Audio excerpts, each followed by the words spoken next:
This is the case of the trucking industry against the people of the nation. Bailiff, call the roll. People from every corner of trucking are getting tired of waiting, while major corporate interests have lobbyists, lawyers, consultants, and associations speaking directly into the ears of Washington. Far too many of the people actually doing the work feel like they're standing outside the room looking in.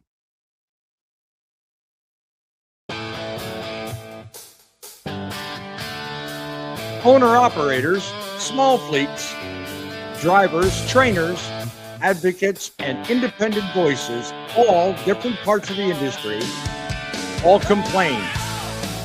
Is the truckers of this industry overlooked, underrepresented? Let's see what you think.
And what would be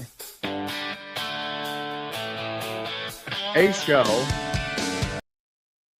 without a technical difficulty? Welcome to Truckin' Frontlines. We are left with one question. That is, what is the verdict after an entire industry gets put on trial and the verdict is rendered? For far too long, people in high places with way too much to gain and nothing to lose are making decisions about the future of your life. Tonight's show is where that comes to a close, and we decide what's truly in your best interest. So let me tell you something. Do you guys find it strange that certain people in certain places are now all of a sudden faced with difficulties, pushback, and maybe a little bit of influence they didn't count on? Well, I submit to you that the reason is because the average American, the 86%, hello, does that sound familiar? We're actually waking up, my friends. We're actually becoming a force to reckon with.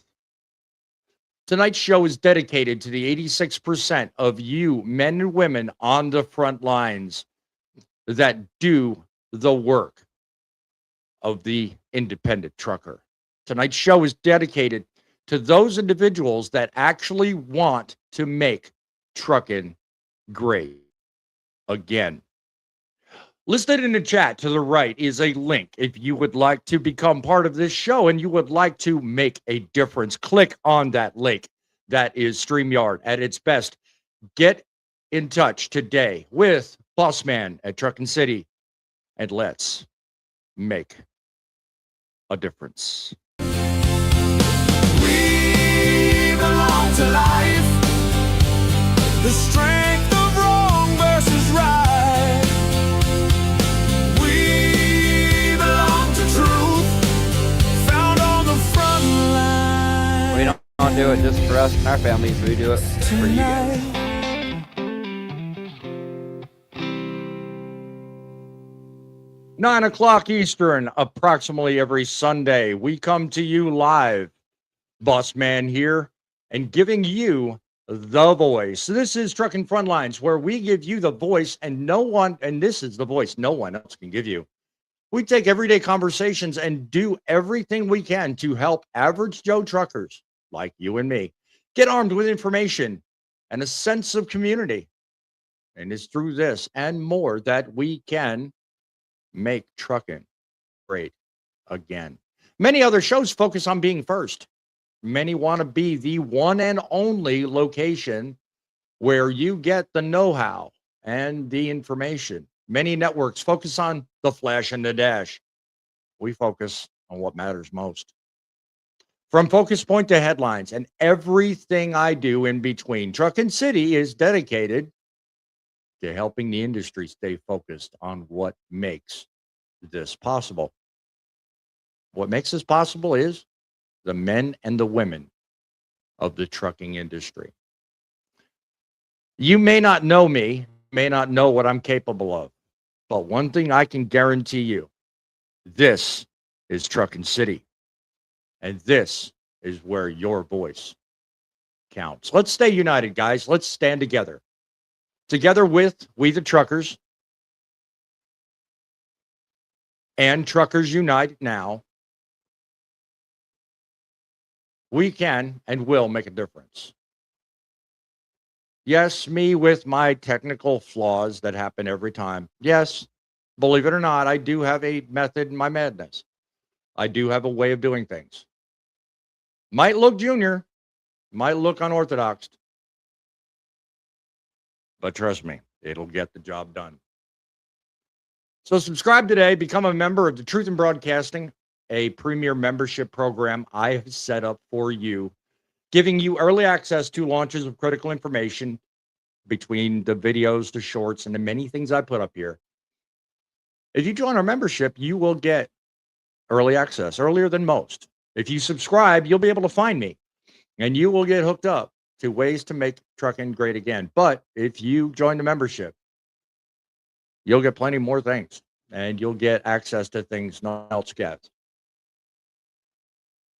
Join today, become part of the TIB Nation, and find your place in helping to make trucking great again. I urge you. But on to what I think is the most important part of today's show. As we get guests wanting to join, and there are going to be some good ones,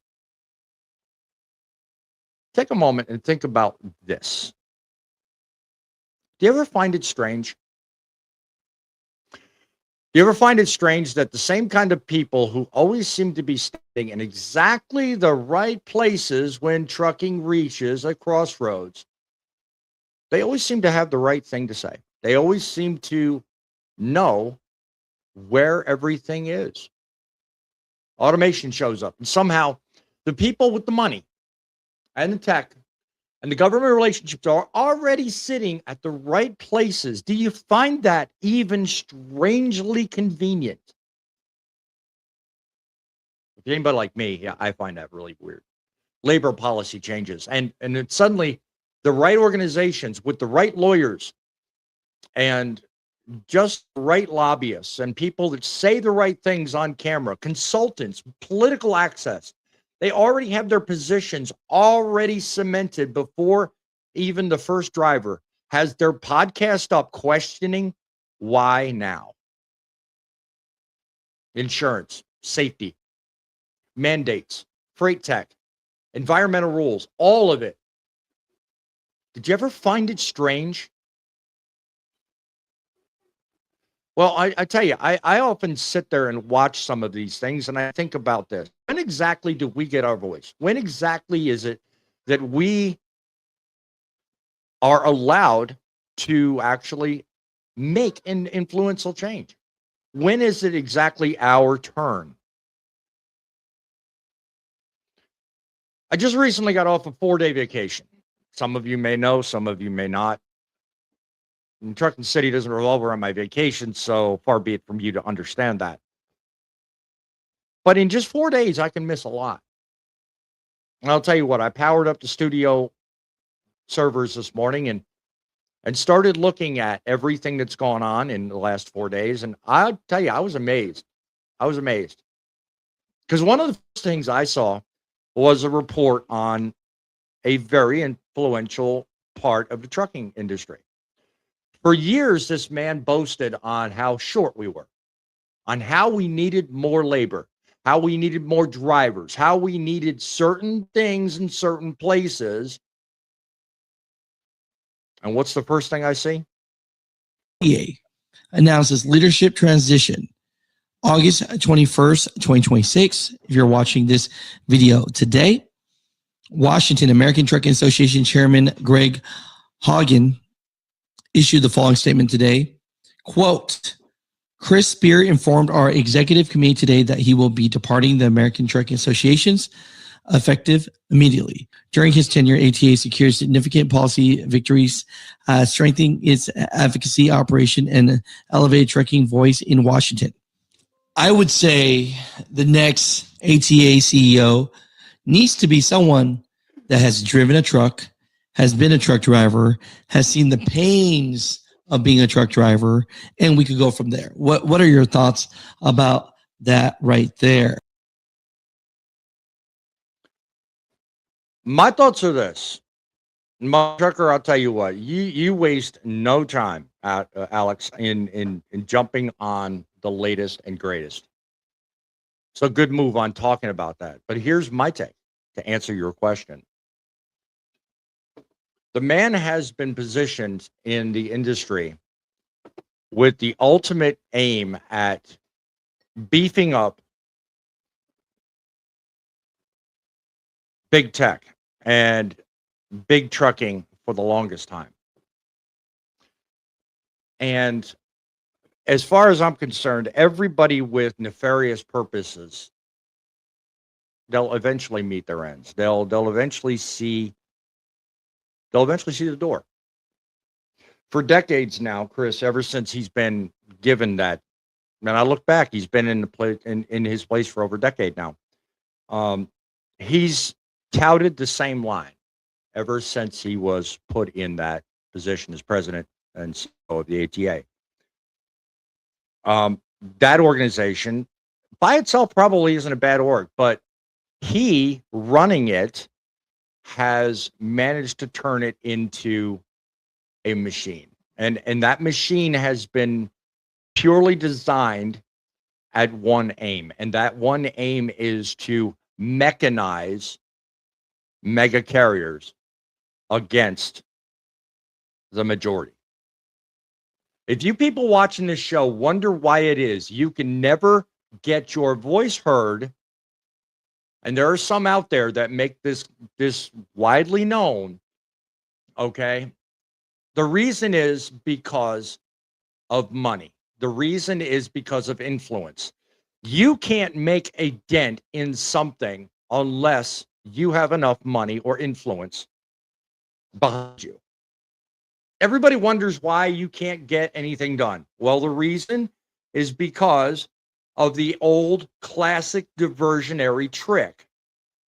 Uncle Sam is out here saying, well, so you can see this. Out here, he's saying, look at what I'm doing. This is what I'm doing for you. In the meantime, right here, or right here, because you can see it, this is truly what they're doing. But the thing is, you never see this because this is always happening. And what this is, it's billions of dollars. What this is billions of hours of research that you don't know is going on. So they'll cover it with money, and in the background, you don't see what's happening. And then when you finally do wake up and smell the coffee, it's too late. damage is already done. I submit to you, anyone watching, that's what's already done. That's already been done. For the most part, yeah, it's too late. But for the remainder of 86% of us who are watching this broadcast right now, it's not too late for us. All right. A lot of you look at Chris Spears and all this stuff going on, and you think, this is an opportunity. This is how we get it done. This is where. No, it's a distraction. It's truly a distraction. One that you don't want to mistake for your opportunity to get together, become part of a greater work in progress. There are people in places all over the country that are pulling for the 86%, that are putting together information and plans to wake up the industry, wake up the country, and wake up the public. I urge you, pay attention. Because what I've seen, not only from this group of people, but from my own very two eyes, would blow your mind. You think you have control. You think you have the ability. You haven't woke up the beast yet. You haven't actually opened your eyes, and you haven't actually begun to understand what's really going on here. You know, a lot of people sit and discuss the intricacies of politics, and they wonder why so many people are so afraid of waking the beast in politics. I think I know why. I think it's time you guys woke up, understand that. So let's bring up one of our regulars, Grumpy Giggles. How the hell are you, my friend? Glad you could join us today. When it comes to politics and trucking, what are your thoughts?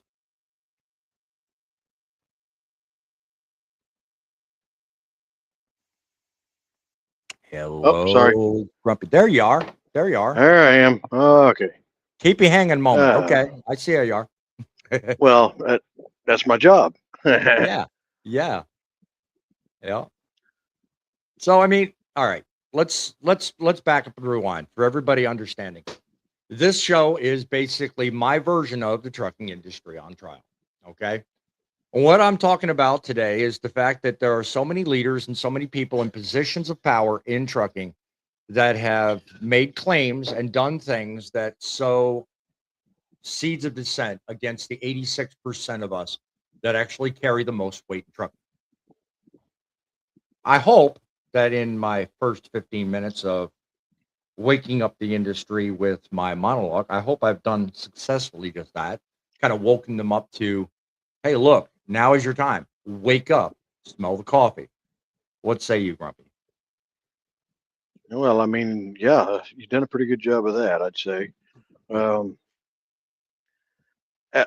As we always talk about different stories of the trucking industry for the last few years that I've known you, you know, it seems to be misplaced at times. It seems to be like we're on the back burner until something is needed. And then when we need stuff, it's like, who are you? And so we have to go out and boast out to everybody, and you know, and some people have to actually go and give out letters to these different places trying to get their attention, and it seems like it goes nowhere, and we shouldn't be that way. Our voices are just as important as everybody else out there. Yes.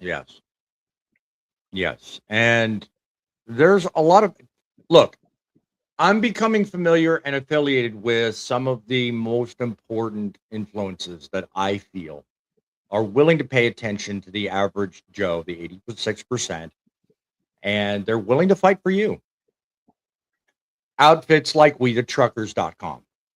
They put together a website which gives you access to resources, people and places and things you need to know about fighting where it counts. You know, you can find out who your local representatives are. You can find out nice little resources to help put together a way to wake up and remind those representatives that, you know what, your voice matters. You are a trucker, and by that, you are a trucker that represents an integral part of the industry, whom without those 86%, most of the commerce today stops. They've got other resources like, you know, places to list your place in the industry and in their website too, like, you know, a place where if you want to advertise that you have some service somebody needs, you know, you can visit the truck stop. They've got links for government services and places that you might want to look into for information. Places you can find information on petitions and other needed legislation that's going in front of Congress that's both passed and not passed. People have these things out there, but very rarely do enough of the 86% watching this show even know where to find this stuff. So I urge you, look up WeTheTruckers.com, find them, register. It's free. You don't have to pay for anything, but the information you get on it is priceless. It helps you find everything you need. Link, dude, invitation. You know where I'm at, dude. Come on up. You don't need a special invitation. You have a special place on this panel. Get your ass up here. Come on now. Y'all don't know me, but I'm boss man. I mean business. You know what? It wouldn't be a show without Thumb and Bo. So get up here, buddy. Catherine, well. Look who we have here tonight. I sure am glad you guys, I must say thank you. I'm glad you joined us, even though you're in on behalf of Grumpy. I'm sure he's glad too. I mean, really, do I have to send out engraved invitations to certain people? Sean, Vince, Thumper, Bo, everybody, come on, guys, come on in. I don't have to give you guys engraved. The links never change. Come on in. Let's do trucking something good. Look,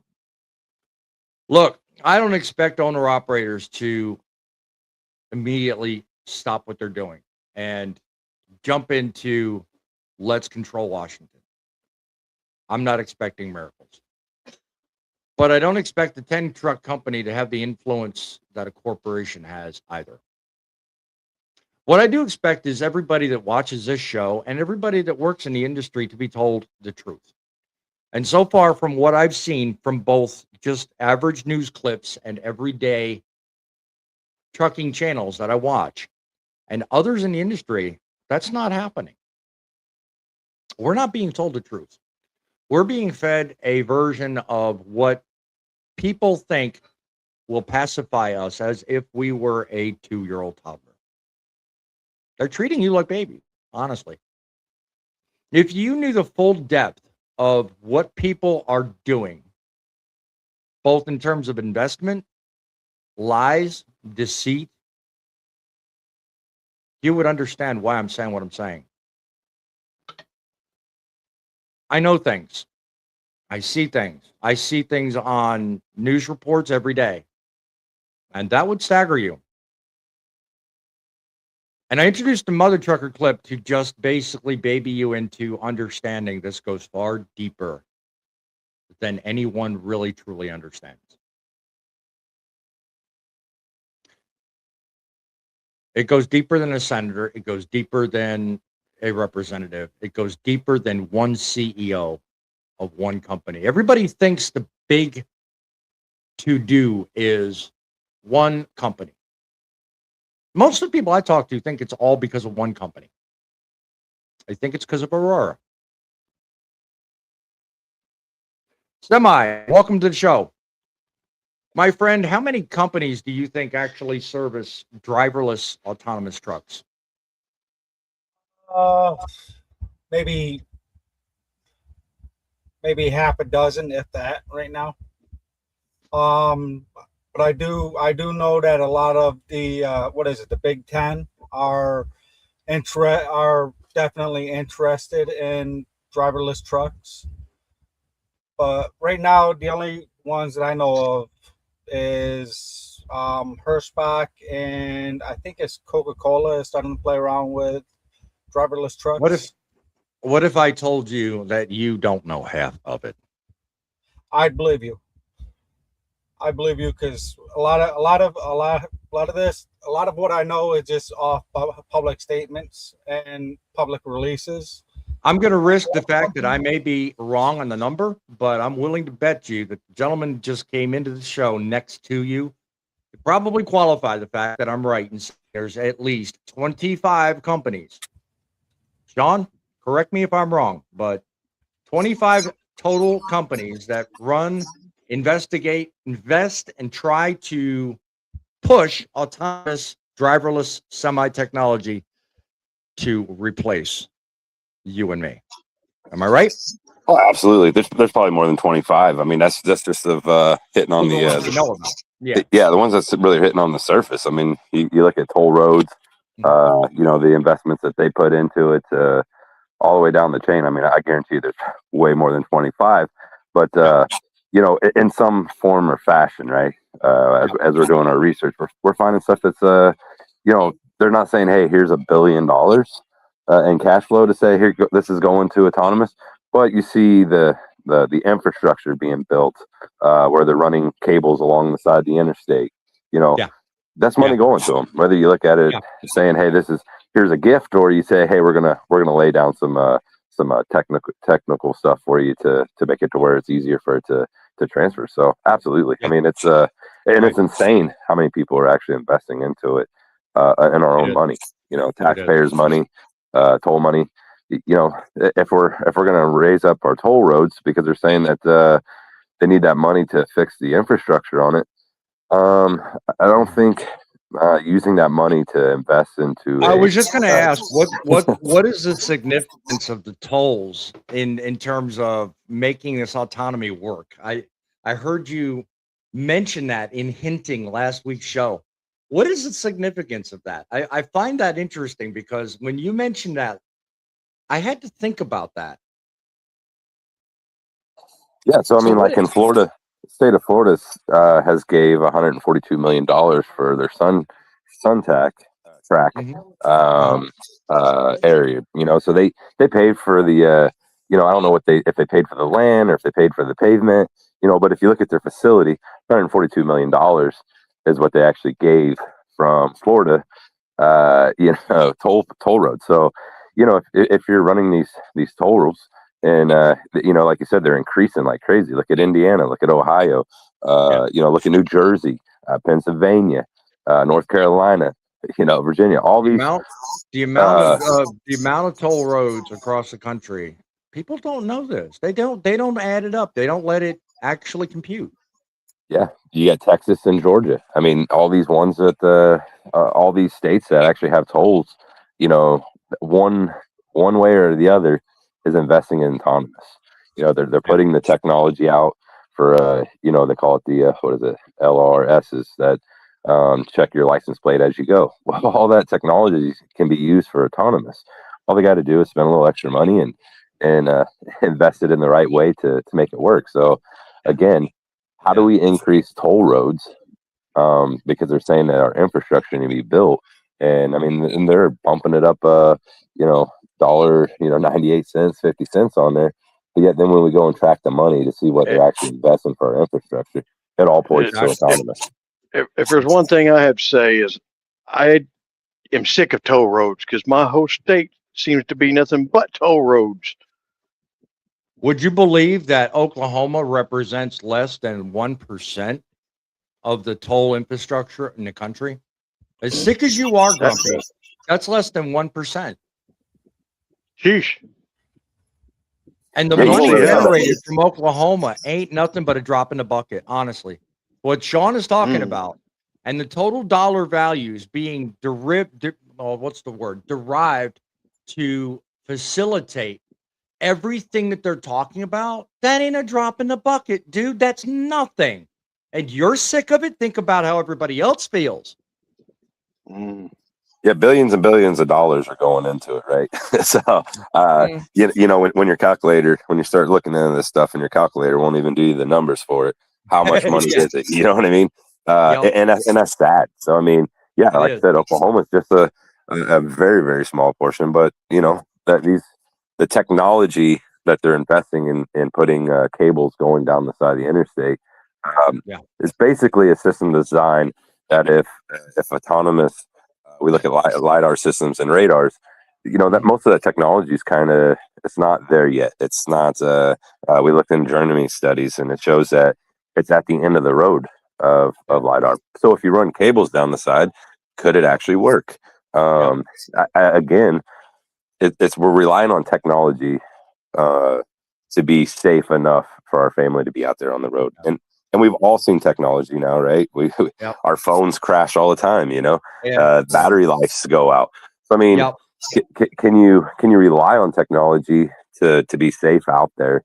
It is a question that we all should be asking, and we need answers for that. So, and that's what we're doing. And what disturbs me is that we're starting to see, and it wasn't that long ago we were actually looking for was evidence that driverless trucks were on the road. And honestly, part of what I opened the show with is I'd taken, you know, a few days to spend time with family.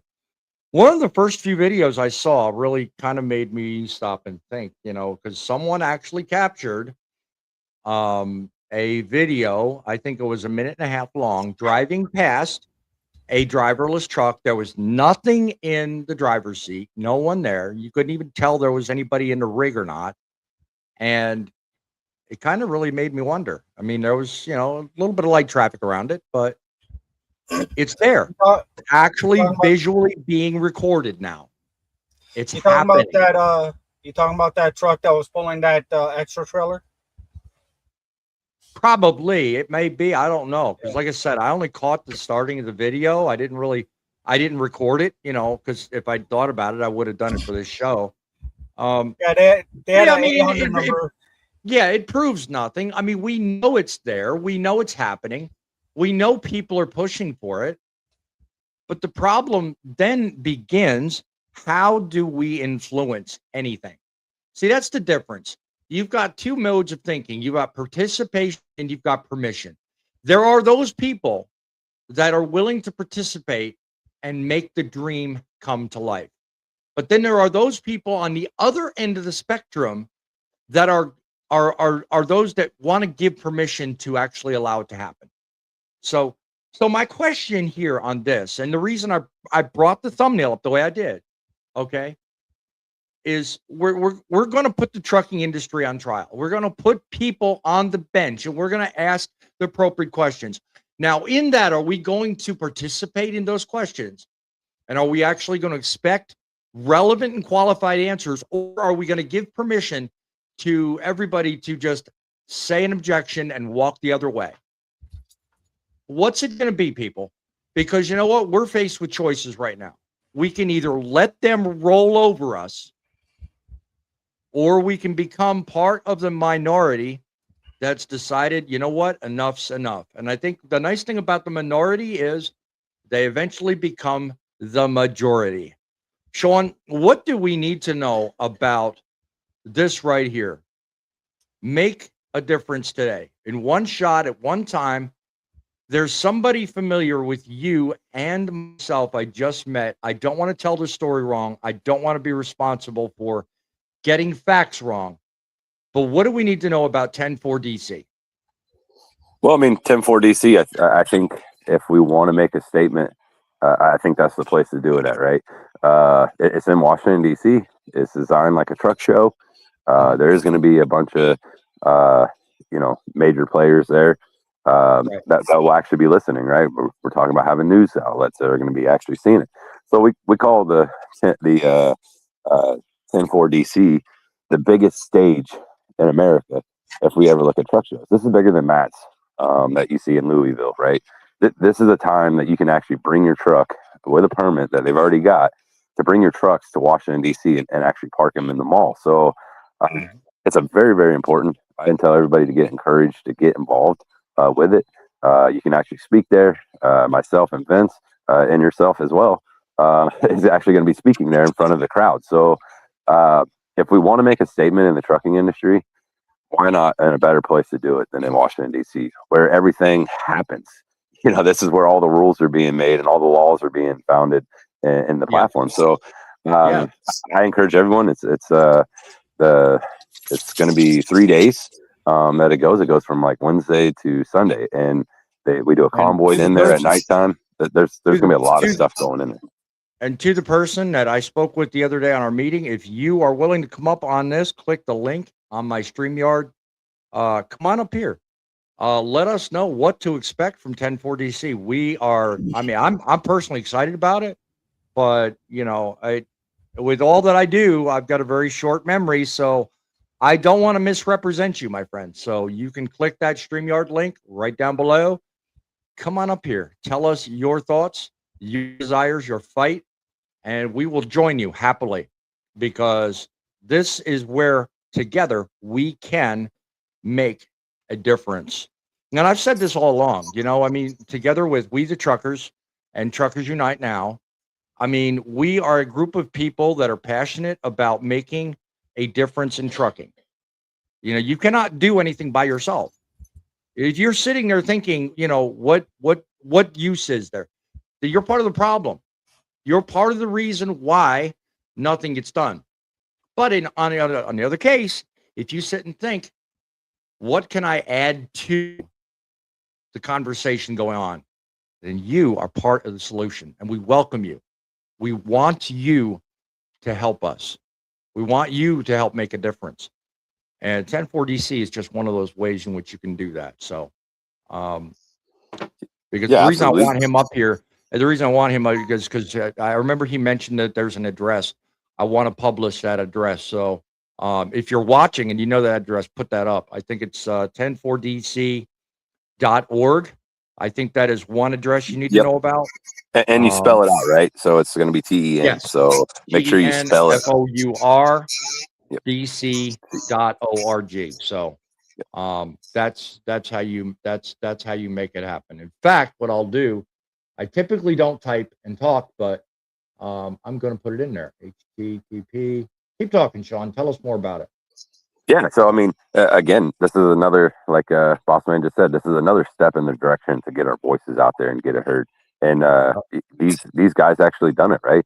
They said, hey, we got the permits for trucks to go into Washington, D.C. We've got the platform, you know, bring your trucks, bring your voice, you know, and talk.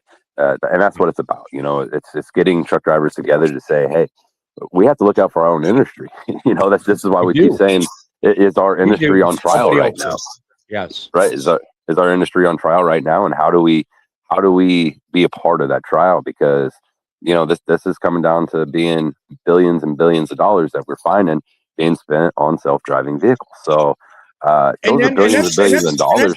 That's where I want to stop you right there, because I've come to learn that we only think of money in terms of millions and billions. All we see are the numbers in names, okay? But I've recently figured out we don't even know a tenth of this. No, because that's the thing, and you won't unless you actually do the research and actually find, you know, how's a gift gave, right? Is it in money, or is it in by cables? Is it by in infrastructure? Is it by using jury barriers? You know, how do you say that this ain't being invested into the money that's being into it when you're putting the money towards it, right? So you're putting the product to actually pave the way, and that's the thing. So when I say billions and billions, I mean it's in the hundreds of billions of dollars. So I mean, it's not you know, actually having a number to pick. We see it as, okay, well, they didn't put a dollar sign to it. So how much is copper cable? You know what I mean? How much is you know, Jersey barriers going on the side of it? How much is the paving a lane separately for them to go on, right? These are the things that are coming out of our taxpayers' money. On screen, Sean, is one of the reasons I mentioned this. You know, I mean, a lot of people think it's so because he was just ineffective. You know, Chris Spear left because he got into a fight, or, you know, what. Think of the hundreds of reasons that could exist because of him leaving. You know, because he was supposed to serve until 2029. Watching this, do you know that? It's Yeah, well, I mean, 2026, and he's now leaving short. He's leaving them 3 years short of a full term he's supposed to serve for. But look at the screen. Chris Spear, former president and CEO of the American Trucking Association, earned a total compensation package of approximately $1.98 million, which equates to $1.95 million plus a base of $33,000 in other reportable compensations on an annual basis is reported. Who the hell makes that kind of money, man? I mean, think about that. Well, and what was all that from? The most important thing in this is to watch and see where he goes. I want to know where he goes. I want to know what his next job's going to be. You know, a lot of people are looking at it. And before you mentioned that earlier today when we were talking on the phone, I didn't even give that a thought, to be honest with you. But I mean, that by itself is disturbing when you think about it. Hell, I mean, I think a lot of people is not looking at the bigger picture, right? We always look at the small picture of, okay, he left, and then it'll disappear, right? But you know, it's just like with the cases with like Chrissy Nome. It's just like the cases up in Minnesota with all the money being spent the way it was. Where is Chris going? That's where we need to be focusing in. Is he going to is he going to go work for autonomous self-driving vehicles? What does he know that we don't know? Why did he quit? You know, a lot of people don't really look at that. They just look at it. Hey, he left. We're looking at it on the research side of where's he going? You know, what's the guy's been, you can hate him or love him. I mean, he's a knowledgeable guy. He knows how to get in there and actually get into people's head. I mean, he could sell a used car to somebody that has a blown engine pretty quick and easy. I mean, he has pretty damn quick. Exactly. He has to speak of gab. The gift of gab is what I call it. You know, and he's done a lot of things in the industry that to made you know, when he was talking about autonomous and saying, hey, I need every single autonomous truck. I need every truck driver out here. We have a driver shortage, right? This guy has made driver shortage the front of his career. So how again, distracted we as the public have been over this entire automated driverless truck thing. Think about it. And I think it's been partly by design, because I don't think Chris Spears mouthed off this crap about a driver shortage accidentally. I think there was a purpose in it. But now, fast forward, here it is 2026. We're talking the way we are now. He's leaving. And now what's in our face? We have all this talk about automation, the upcoming 250 bill, and all of this secret talk going on in places we don't even know exist. And honestly, what control do average individuals have to affect the change in that? I mean, think about how on purpose all of that is, how disturbing that is, and exactly what effect that has on us in industry. Because, I mean, honestly, if you really put all the dots and places together and connect them all, dude, man, I'm telling you what, I'm not sure I'm going to sleep tonight. I'll be honest with you. I really am not sure I'm going to sleep tonight. So my question is, you know, it's better to know the devil that you know than to deal with the devil you don't. So who's going to be replacing him is my question. Okay. Jump, man, jump, because that's exactly what I was thinking. Sean, so here's what we got to do, right? We have to watch what direction they're going in, right? You start looking at their meetings, right? Which we've been doing for a while, right? And actually seeing what's happening in the inside of the machine, right? But we always say this all the time, right? You don't know the machine unless you get inside the machine. You don't take a hammer and beat on the outside. You get inside the machine and you figure out what's going on. And that's what we're doing.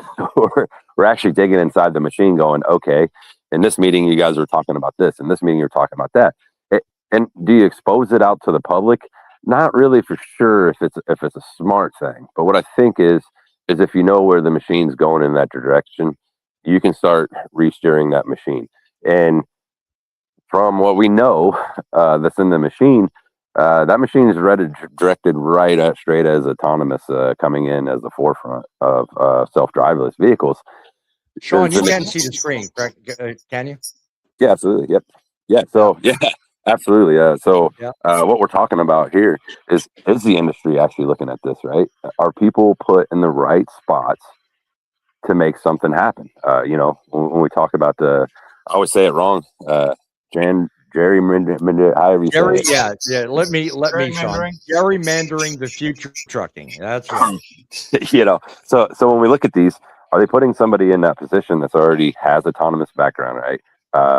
We looked at all the other ones. There's a lot of them on that board that has one way or the other been affiliated with autonomous. You know, we look at Derek Bars. Where's he come from?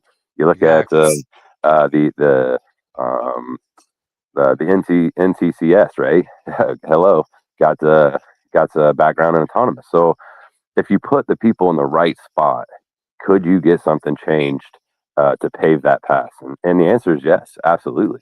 You know, we say that can one People have been jury, playing that political game for decades. right? And could one, and our big thing is could one jury, member of a jury, create 11 other people to get a convicted verdict? And the answer is absolutely. We Dude, see you it, stole right? my thunder. I was going to introduce that. Damn it. My bad. But here's the thing. I mean, could Chris Spears have took all of his crew and said, hey, you know what? This is where we want to be at. We want to be supporting autonomous 100%.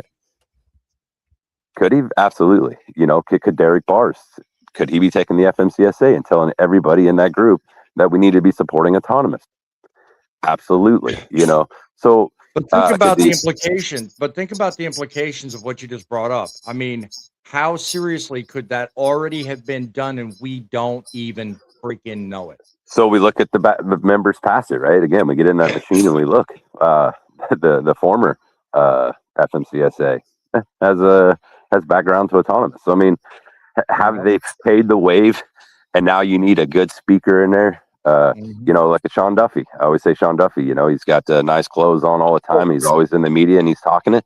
Did the former one put him there? Not to cut you off, Sean, but here is where I feel it's almost compulsory that I bring up the obvious question. Okay. And that is, I've said this for years now. And as long as I've held this channel, I know I've brought it up in multiple videos. I challenge you watching. Go ahead and find the videos. But here's the question. Why is it every single time that we have a position open, whether it's FMCSA, whether it's DOT, whether it's FHSA, whatever organization, and there are several of them, you know, the Highway Administration, the CVSA, all these different people in strategic places. Why is it that we never see anyone with trucking experience ever in those places? Yeah, so they're going to be pointed places, right? So the president of the United States actually points who they want in those positions. Is it fair? Absolutely not. Does it need to be changed? Absolutely. John Duffy is a great talker. He's a great correspondent working for Fox News because that's where he's got his start. Well, he got his start earlier than that, but that's what everybody knows him from. Did he ever work a day in his life in trucking? Not one. Not one. He's never driven a truck once in his life. Same thing with Derek Bars. Same thing with any of the other leaders. I don't care who you talk about. Those I know and those I don't. None of them have worked in trucking. Yeah, no, and that's the problem, right? So when you use appointed person to run, as I like to say, is why do you allow somebody, a heart surgeon, has to go know what's going on, right? And the people that are over heart surgeons, they know what's going on. You know what I mean? They do a full investigation. The people that we have over us has never drove a truck. So how do they know the lifestyle we're living other than, you know, using fake studies? Well, excuse me, I'm not going to say fake studies. Using studies, you know, on a track and not in the real world, right? You know, they key point the people that they want to do these studies with. They don't use owner operators. They don't use the guy that's out here doing it. No, they use people like Swift and JB Hunt, the ones that are actually getting money from them, you know, and funding it. So again, do we have you're going to say it again, gerrymandating or whatever you call it? Yeah. So I mean, do we have that even in our studies? When I'm researching, absolutely, I see it. You know, so And can studies go in a direction that they want them to push them at? Absolutely. Like I said the other day to, boss man, I said, look, how does people do this without people knowing about it, right? If you were throwing money and I said, hey, you're going to take these runs for $10 a mile, you're not going to ask questions. You're going to just do it because you're trying to feed your family, right? You're going to look at that $10 a mile. Sean, I'm being nice to you, brother, but you kind of put it differently. You use different money, but yeah, I mean, you're selling me $2 short a mile, but okay. Same point though. I mean, think about it. Why is it we're being fed today with the idea that everything's going to be fixed and it's not? The reason things are going on the way they are is because it's lining other people's pockets. Think about it. Absolutely. So you look at it, but how do you know the ATA doesn't know that the OOIDA and the FMCSA is all working that same agenda, right? Why have they not sat down in one room and say, hey, what are we pushing for, right? And again, how do you do that? You keep them separated, right? We're looking at this in the industry right now, right? Non-domiciles. We're keeping a separation so that way they're fighting each other. Look at the ATA and the OOIDA. They're not really working on the same team. They're working for their own purposes, right? So if you wanted them to keep the argument going, you just start feeding them a little bit of money at a time, and they keep focusing on what they're doing, right? The ATA has a branch off. I don't know if you know this or not, but they have I think it's the MCT or MTC. You said it was something like the TCM. I don't know. TCM. It could be Technology Maintenance Council, right? Again, these guys work along with PACCAR, Volvo, all these big major things for sensors, for autonomous related stuff. So how is it that they don't understand? Did you guys watching ever wonder why it is every single time within the last 10 years, everybody was pushing safety tech. This was before all this automated stuff happened, right? Well, now you know why. Now you can see what's actually happening. These people knew 10 years ago what they were doing. Were they going to say something to you? No. Were they going to let the cat out of the bag? No. Why? Because somebody's sitting on $500,000, maybe $500 million right now, and they're going to rug pull and move, and people like you and me are left holding back. That's what they do. That's how they do it. Absolutely, and that's exactly what we're seeing, right? You see the money trail, and then you follow that back. I mean, that's the way any journalist, investigator, that's what they look for, is where the money's at. And when you start looking in the money, like I said, you start using a calculator and you go, wow, these numbers are humongous. And what are we doing, right? We see the trucking industry right now and how it's fallen down, right? Far as fuel mileage goes for our fuel, right? Diesel prices are extremely high. If we're going to take billions and billions of dollars invested in for autonomous vehicles, let me tell you guys, you could take that money invested back into the truck drivers that are already here. We wouldn't have to be doing the freight so cheap, right? We look at the fuel prices, just for example. We look at back in the early days when percentages were done. Mm-hmm. Yep. Keep going. I'm holding up. Yeah, so I mean, we look at the back in the day what the prices were. Everything was done by like a poundage, right? So most things, for example, let's just say a thing of tomatoes, right? They gave 15% aside for trucking, for transportation side of it, right? Now we're seeing stuff that's not even 15%. We're seeing less than 1% of the products being moved across the country, and that poundage doesn't work out right. So where's the money going? You have to look. We hear brokers say, "Oh, well, we're getting this much percentage," but are they really getting this much percentage? We hear the consumer saying that at a market that, "Oh, well, we're not making that much money. We're only making this much." We hear the farmers, right? The farmers are saying, "Hey, we're only making this little much." Where is the money trail? So when you start investigating, I was going to say, speaking of money, if you guys want an idea of exactly what is going on with trucking, let me play something. This report that we're looking at with Fox News, it's not that old. It's I think within 6 months that it was filed. But I want you to watch this report, which I've kind of edited for time purposes. It's 50 seconds long. But I want you to think about it in terms of our industry. And think about that now, just replace names, if you will. Okay. On the other end of this, I want you to ask yourself one key question. What if it were your job? Think about it this way. Benson, Guy, it's always a pleasure. Wonderful to see you again. We like that big brain of yours, Guy. Your assessment on this. Nancy Pelosi made $130 million, one report said, off of investments while in office, including stock trading. It's an 816% return, Guy. She beat even Warren Buffett over the last decade and the S&P by about 550 points. What do you think? If she's Warren Buffett, that's hard, but keep going. had a roughly 17,000% return on investment, that is just truly unbelievable, right? If she's beating the market by 6, 7, 800% in a lot of cases, you might say that she's brilliant and incredibly talented, more so than any of these other oracles that you mentioned earlier. Or maybe there is something else involved here where her power and her position put her in a place where she could benefit financially from it. So I don't want to make any specific allegations, but you look at the totality, and I think the average person says, okay, come on, reforms clearly needed here, with Pelosi being the poster child on her way out of Congress. Now think about that. Now think about that in terms of the effect on our industry.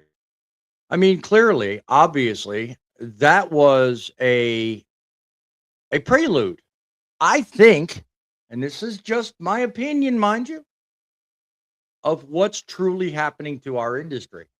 If someone as big in, all of this as her can do it as blatantly as she can, what stops Chris Spears? What stops Sean Duffy?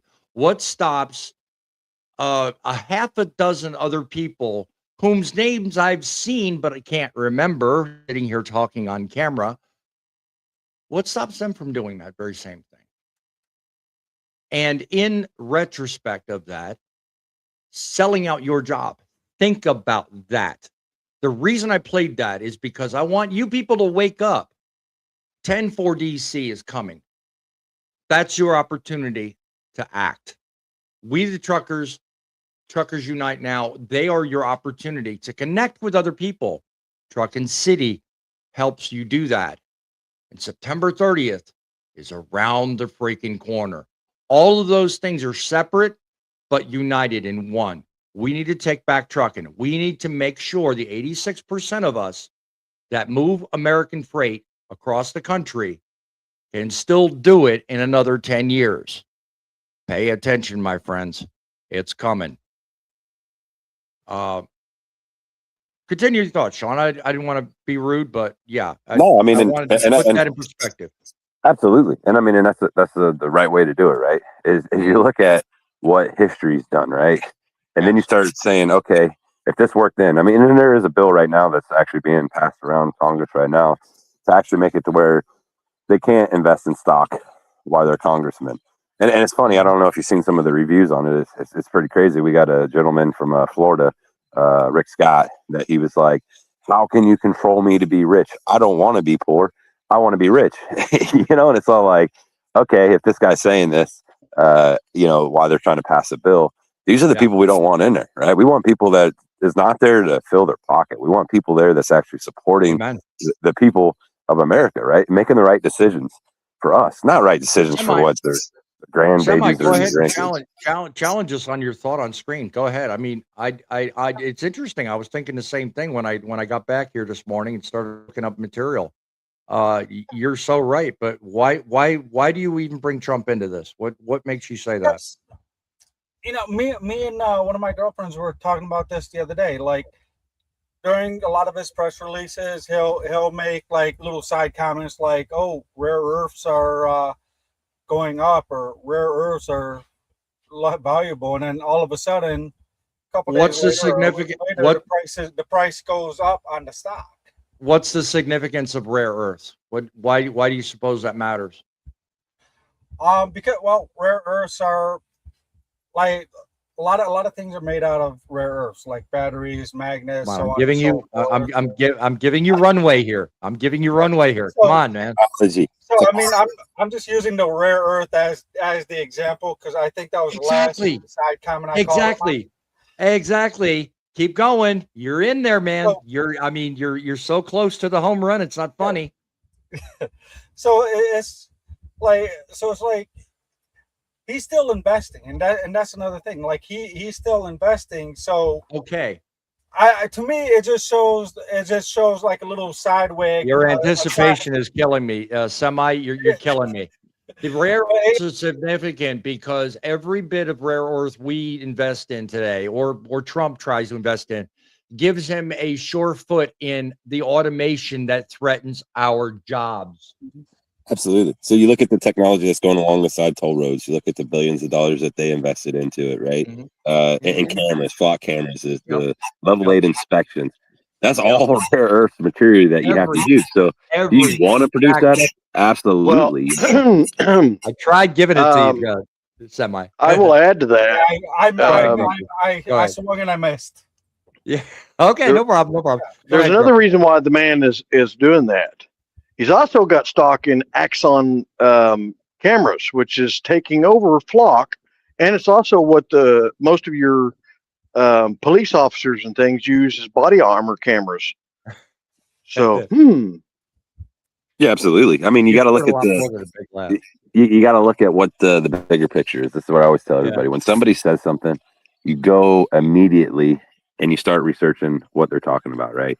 And what we're finding in Truckin, they always have these 3 little emblems there, right? The NCTS, FNCSA, all these little CBSA and all those, all this, right? So then you start looking into these guys, and then you start going, okay, who are they affiliated with, right? And then you see these little branches off of what I said earlier, the what was it, the NTC or whatever it is, TCS. So so we look at these things, right? And then we start searching into them and where the dots connects. If you were to stick it on a map, we do trucking all the time, right? And we know where we're going, right? That's what we do when we're researching, right? We were looking at a place that, okay, it brought us here. How's it going to get us across the country? How are we going to pinpoint these dots to make sure everything is connecting? Or if it doesn't connect, right? We look at names. We look at the people that are in place. We look at how the organization's running. What's their agenda? How are their agenda going to push it? So, I mean, there's a lot of stuff that a lot of people now are starting to see going, wow, man, this has been played out for a decade already. And we're now catching on to it. Why? It's because, autonomous just came out and we're starting to, they're saying, oh, we're only going to put this many out on the road. And then we look at Aurora and all these other ones are saying, hey, we got 50,000 coming and we got 200,000 here, so all these numbers that you see, you have to follow that wave and connect it. And truck drivers, honestly, I say if we all get together and we send that one message across the pond, as I call it, the skipping rock or putting your voice on a microphone and let it echo all the way across this nation, should be that our jobs are not to be replaced. This is how our family this is how we feed our family. So is it a great business? Absolutely. This gives opportunity. I talk to people at the age of 21 years old that can actually afford and they save their money and buy a truck and go over the road. They're wanting them to live that American dream. And if we take the middle class away, we now have rich and poor, no middle class. And middle class is what runs us in this country. Believe it or not, we pay the most taxes. That's the reason why I titled this the way I did. Has trucking lost its middle class mind? Because honestly, the way things are being packed in today with influence, lobbying, and the money floating around Washington, there is nothing called middle class trucking anymore. It's just gone. It's out of here. It's a thing of the past.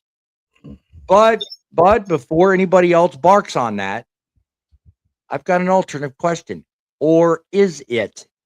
Is it really too late? Think about that. Tell me if you're watching this in the comments, in the chat, or comments under the replay. Do you think it's too late?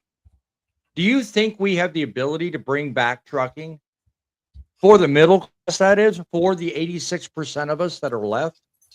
Do you think we have an opportunity to save what's left of the industry? If you do, I want to hear from you. Put it in the comments. Put it in the chat. Let us know. I want to hear from you. What are you going to say? I think we're at the critical point. Like we're right there at the critical point. Like if it goes a little further, we're gonna lose it. So I think it's critical that we step up together and define a little further in your mind. What does that mean?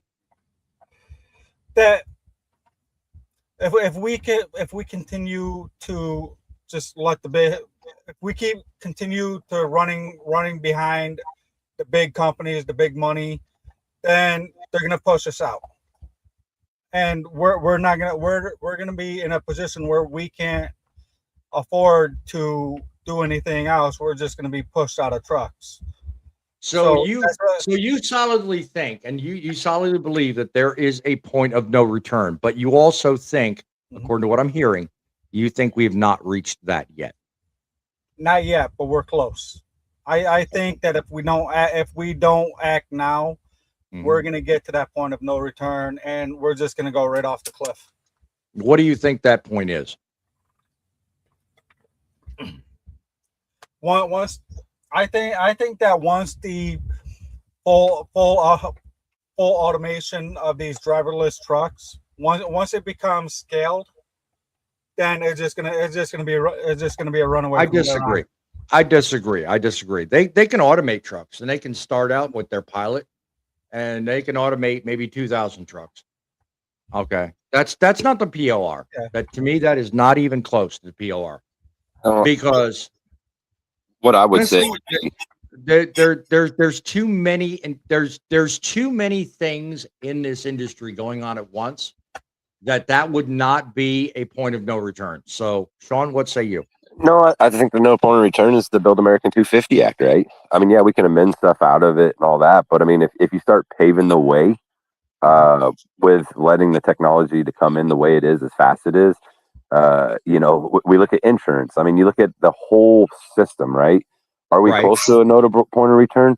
I think when I say no to point of return would be, can a 21-year-old kid afford the insurance to put his truck out on the road? Can he afford the cost of tires? Can he afford the cost of fuel? So are we close to a no to point of return? Absolutely. Can I make a suggestion? I heard, and this is something I think you and I have talked about, Sean.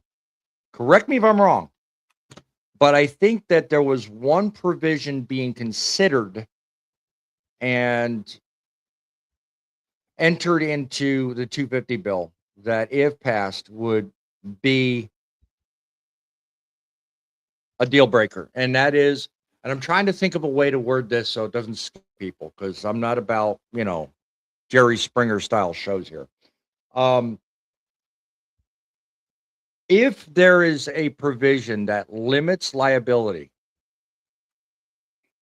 there already is to a small extent, but if they put one in the 250 bill that basically exempts any of the automated trucking companies from ever being sued, that to me is the point of no return. Because if I'm not mistaken, that does not exist as of right now. They're considering it, and a lot of lawyers are fighting it, but it doesn't exist right now. Am I correct? I think I am. All right. No, so there is a bill that's in the Build American 250 Act where it's basically, so here's the problem. When we look in bills, they put it in not plain English, right? They put it in lawyers. I always say it's a whole different language that you have to actually learn. Yeah. So is there it on there? Absolutely. They actually have it where technology, how it would work is basically the insurance would say, well, there wasn't a driver in there. It's not a truck. The technology company say, well, it's not our fault. It's the carrier fault, right? So you play this game of who is at fault, right? So then we look at the insurance companies that's saying, hey, we want to almost cap the industry when every time there was an accident. It's called a nuclear verdict, right? So we look at these nuclear verdicts and go, okay, if your family is going to get 10 million as the top's money, but they're going to sue for 100 million, all they get is 10 million. That's a cap. I don't care how you look at it, right? You're always owed your Jonathan Judge, who joined in the audience, says yes, that's the Greer versus American Honda versus Supreme Court precedent. That's the biggest problem we have been trying to explain to everyone. So I think I hit a nerve. So, yeah, no, and Jonathan or KSG is actually right on the money, right? that's Because okay. Yeah, I keep confusing that. I'm sorry, Jonathan. I appreciate that. yeah, sorry. so I mean, he's right, right? So you look back at just that's one for that's one for example, right? So you look you look at Facebook, right? You look at ChatGPT. All these tech companies have been sued for millions and millions of dollars. But at the end, when that money's ran dry, how are you going to get more out of them, right? We look at Facebook, right? When kids were actually using the technology and they were offing themselves off, you know, they said, hey, we're going to put this money aside, and here it is. You can't sue anymore, right? You can't sue Facebook anymore for actually giving your data out, right? They just had this a couple years ago. We look at, you know, you could get like $2 if you signed in on there, and you signed that you would never sue them again, right? So what are they going to do with the technology and self-driving vehicles? And that's where you want to follow. You want to be able to stay on top of that. You want to be ahead of the game. Are they putting it in the Build American 250 Act? Absolutely. We have to look at all the things, you know, Roe versus Wade, all these things that you've seen. How can it actually do it when they get into working form, you know? So, I mean, it's these are the things that where I say truck drivers should get involved. You know, we're sitting we need to get involved because we're sitting at dock. About our we need to get involved only because everything about our future depends. Every dollar per mile that you're buying for, everything that happens, every day you're out there, every hour you fight for, you know, on your hours of service clock, every rule and provision that says you're allowed up to 80,000 pounds, every law that differs from state to state, everything that happens with the data transparency involved in, and this is just me thinking out loud. I'm not looking at any script or anything like that. I'm just thinking out loud. So many things that happen with you day to day on the road while you're driving are affected by what's being decided in this 250 bill coming up September 30th. So every single thing that you know of to be real and normal and tolerable, if you think it's workable, fine, do nothing. If you enjoy being controlled, do nothing, fine. I love you, brother. I'm passing you on the highway saying kiss my ass on the way to the finish line. But if you want change, but then again, we look again, right? So as we're doing our research, the development, if you look at the year of right now, everybody's saying, hey, I'm making money this year. Well, you got to look at it. Well, it's election year. It's this Build American 250, right? Again, when I said, when you're chasing that dollar for $10 a mile, are you going to look around and see if you're working together as a same team, or do you going to go chase the money? And and that's what's happening right now, right? I talk to drivers all the time. They're like, man, why do I want to get involved right now? Heck, last year I was starving, and this year I can put some more groceries on my table, so I'm working harder to do it, right? So it bothered me the few people. It bothered me the few people that Vince ran into that one video he did. The few people, I say this liberally because he had a few people that just didn't want to get involved. They felt comfortable, or they didn't want to be on camera or whatever. My thought was, why, dude? This is your future. This is everything you need to fight for. So I don't understand that. I mean, I get why they do it, but why, dude? It's you again. You have to look at the human, right? You have to look at the mindset of them saying, hey, the last 2 years I starved to death and I couldn't make really much money, and right now at this moment I can make money. So what are you going to do, right? Are you going to look in to say, hey, what's going on with my next future? Are you looking at it like they said it? You know, I'm just going on into this and trying to make as much as I can and get out of it, right? So, you know, boss do you have those mindset people? Absolutely. So, how do you get them involved, right? You have to start explaining them the little steps and saying, hey, in this research, this is what we've seen. This is how it's going to affect you. Thank you. Then they start opening their eyes and saying, hey, you know what? I need to get involved, because right now, no one really knows that there's a problem in the industry, right? No one's really they talk about it, right?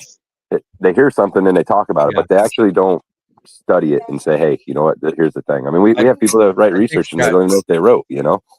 I think we got Grumpy wanting to chime in. Go ahead, Grumpy.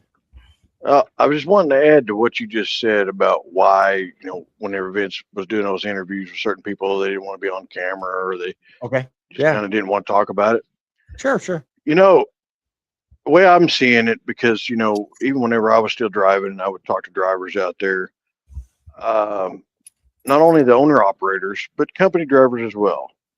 Most Right. of them fear being sued, being put in jail, their businesses being messed up and closed down. That's one of the biggest things we got going on is our government is getting too big, and they got, you know, they got their big boy pants on, and they're like, yeah, we're gonna take you all down.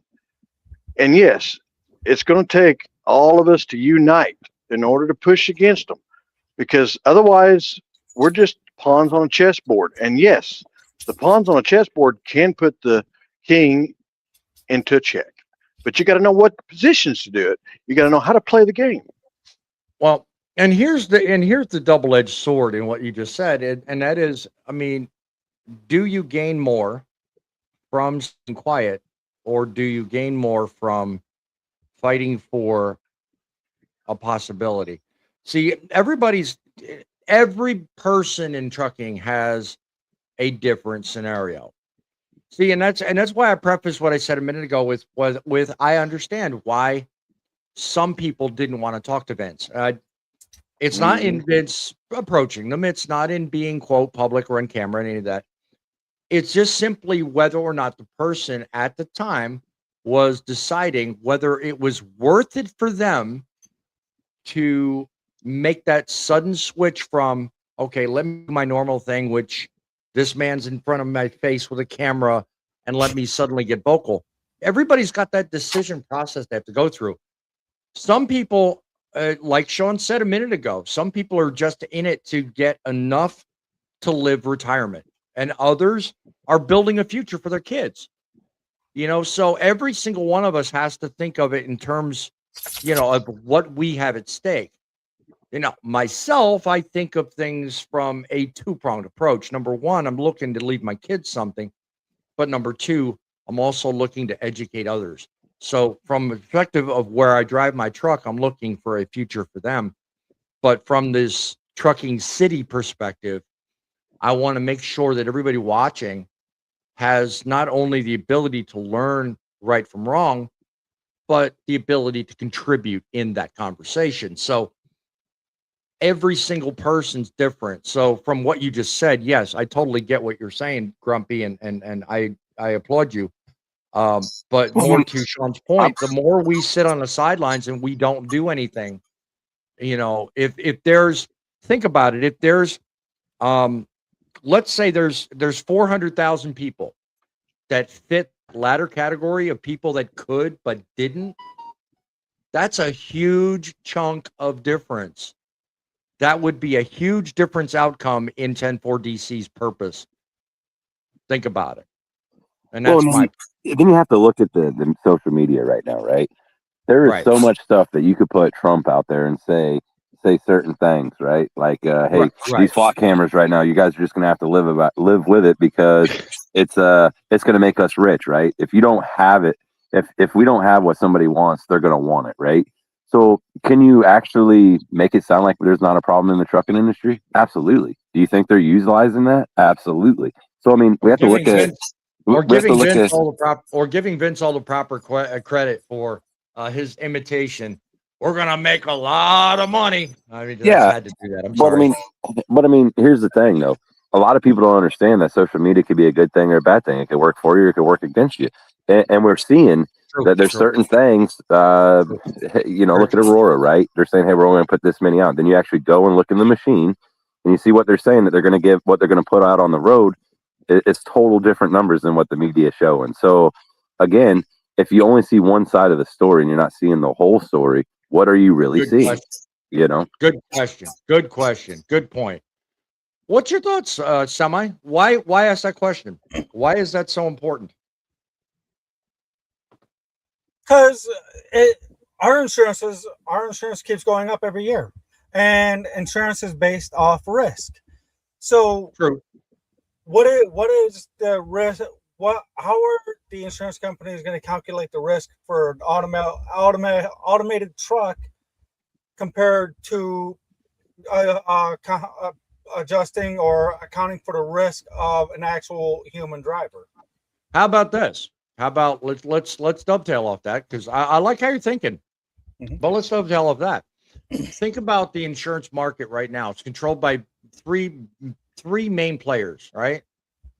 I may be wrong, but I think it's AIG and there's two other big investment groups. Warren Buffett's one of them, but the three big players for insurance, right? And all of them are pricing it based on, as you say, risk, right?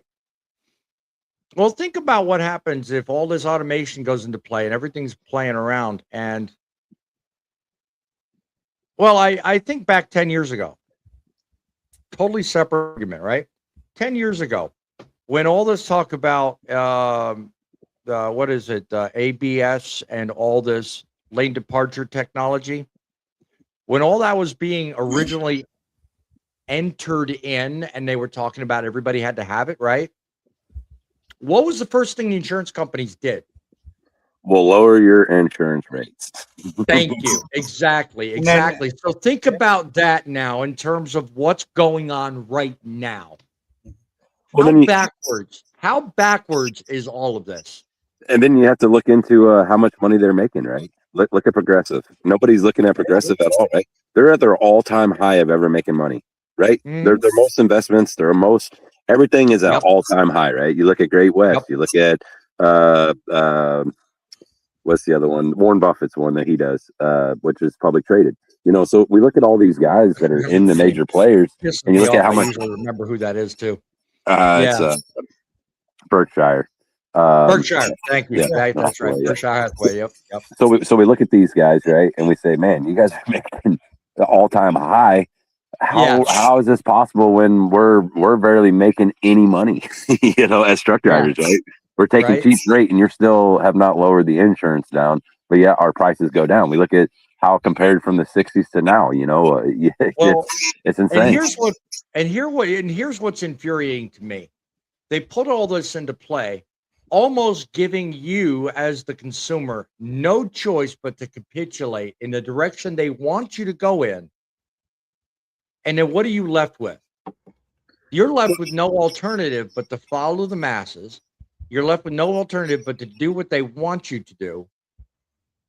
But that's against your interest, because to do that means you quite honestly have to give up everything you believe. Now, how freaking ironic is that? And I don't know about the person watching this show right now, but I don't give up that easily. What we have to look at, right, is, okay, so when I go to buy something in my business, right, if I'm going to buy a trailer that's $20,000, I want to have $40,000 in my bank account, because that's how I can adjust that, right, if something breaks. So what is the insurance company doing right now? If they're making an all-time high, are they saving up money because they don't know what the risks are, right, and they're at their all-time high on it? Are they going to invest into autonomous because now they have the money to see how this technology is going to work? I don't know. I'm going to tell you what I do and how I run my business is doing the same thing as how they running their business right now, according to our standards of how we do things. And I really believe that's what the move is. I agree with what you're saying, but I'm going to go a step further and say I run my business on what I consider known variables are. Now, if I know something to be true, then I know I can recoup the cost that it costs me to acquire the mark I'm looking for, whether it's a load, a run, a contract, whatever. You just follow me on that thought for just a minute. Now, when you have a group of known variables, it's easy to make a decision, and it's easy to equate a quarter or a segment or a statement or whatever, right? Now think about this. And the reason I bring this up is because for the longest time, we've been operating on bold statements made from CEOs, leaders, politicians, and whatnot on what they want to have happen. And they make these statements based on projections they think is in place that they'll reach. In other words, we're going to have X done by Y, and we're going to do it because of Z, right? So they paint the prescription like they're a doctor writing a prescription, right? And what happens, invariably, they always fall short. They never meet the mark, and they have egg on their face. Well, I've said for years that, and I probably made no sense, but forgive me if that's the case, but I've said for years what they're doing is they're trying to make the impossible possible with a psychedelic version of what they think is possible. And they're running through the experiments like they already know the result. It never happens, and they're patting themselves on the back if they're lucky. And that's the problem. They're putting themselves in a place where they don't know the result, but they're trying to run through the experiments like they've already predicted it. And it's bullshit. It's dangerous. And I think that's what's winding up to be our problem. And we're just sitting here accepting it because we think they know better than us. And they don't. And that's what bothers me. Well, yeah, and you're 100% right. So if you're trying to sell a car, you know, what are you trying to do? You're trying to make it sound like this thing's got brand new tires on it. It's got all this. This is the same thing that they're doing with autonomous, right? They're selling a picture of it going down the road, and it's going to last you 100,000 miles, and it's never going to break down. It's never going to have maintenance costs. It's not going to have, you know, the fuel's going to be down. It's going to be this and that, you know. So they're doing the same exact thing, and that's great. That's the American dream. That's how you're supposed to do it. But what is the problem is there's a lot of lives at stake in this. You know, this is not just a family of four that could be, you know, this injured. is not an average family vacation. This is a permanent result of something that could affect a lot of people. Absolutely. And that's not what nobody's looking at, right? Everybody's looking at the picture of like, hey, you know what? They got a choice to live the American dream as well. And I give them that, you know. But when we look at the technology, we should not be putting people's lives in danger because you're greedy and you want money. I mean, and that's how I'm going to boil it down to. We can't put people's lives in, no, I agree with what you're saying, but we can't put people's lives in danger on intuition. That's what's going on here. They are doing this on intuition, not evidence, not facts. It's purely somebody's existing thought on what's possible. There is no evidence to back up any of these projections. None.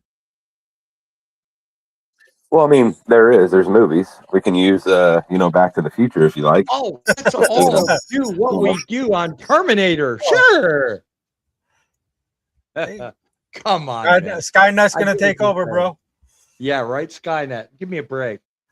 I get what you're saying, Sean, but I mean, there's more to life than Back to the Future. Marty McFly was in a movie. It's not a real life scenario. Good Lord, people.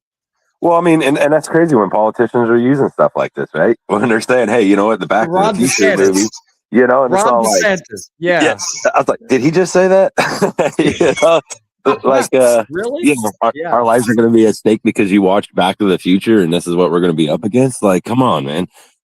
You know, and that's shameful. Like a politician should not be quoting a movie to real world stuff because, I mean, there's people's life at stake, right? Like I keep saying over and over again. Funny. Your family, when you first told me about that, I laughed. I thought that was funny. But then I saw it for myself. He really does talk about Ron DeSantis, you know, a man considering a presidential run. I don't know if he's going to do it or not, but he's actually using Marty McFly to justify automation in his own damn state. Well, wasn't he being looked at for taking over the ATA at one point? No, not at all. Oh. No, that went to somebody else, but Ron DeSantis, no. Yeah, no.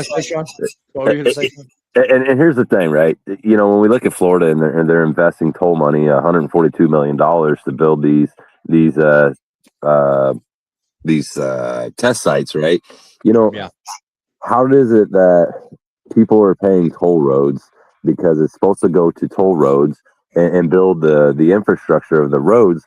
Yet when you look in the trail, $142 million to build stuff. So I mean, it's not fair to the American people. It's not what toll roads were designed to do, to take the money and invest it on how they want to invest it. It's that toll roads were invested to build the infrastructure that we drive down. We're paying it, you know, and you look at a car versus a semi of how much we're actually paying.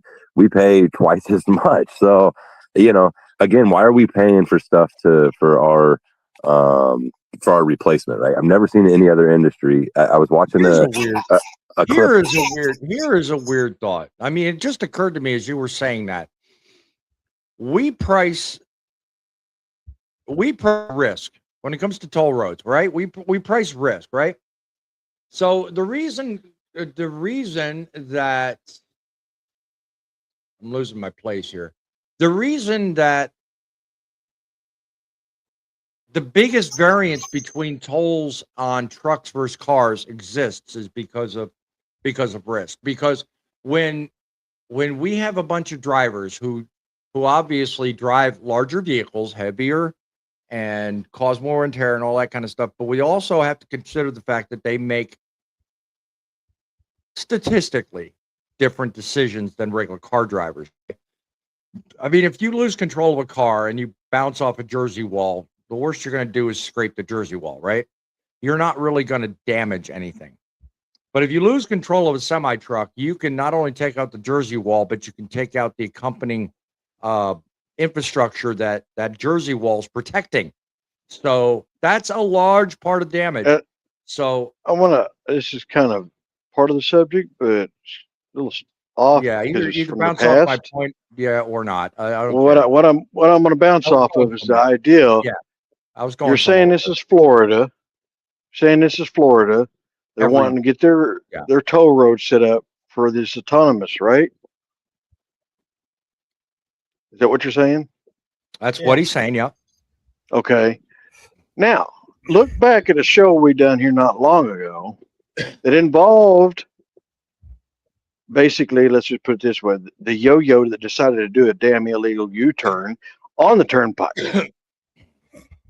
And it's kind of strange how this is kind of possibly fitting in. I'm seeing puzzle pieces fitting right here. Okay. Let me stop you.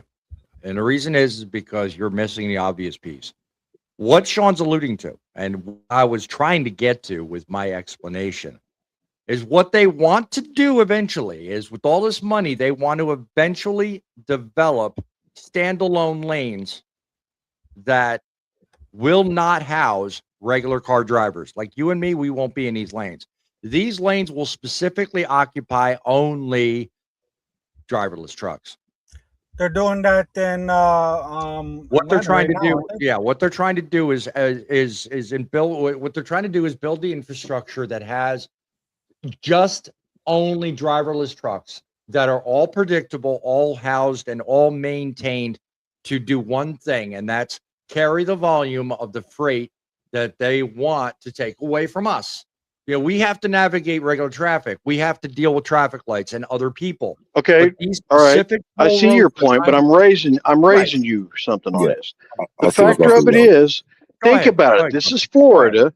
This is Florida, where that happened at, where that big lawsuit happened at, because of basically non-domicile decided to do a U-turn, took out a family. Okay, what it looks like to me, and the pieces I'm putting together, is they want to do away with any human drivers of 18-wheelers in their state, and they want to just have it for autonomous only. You see what I'm talking about? And you use not illegal, really, but kind of. What he's saying is if you took a legal front, right? So you see Sean Duffy in here and saying, oh my goodness, we have a problem with illegals, right? We have non-domiciles out here. We're flooded the market with them, right? Florida is where they did the U-turn at, right? So this is where he's showing off of all the videos that he uses when he says it's illegal.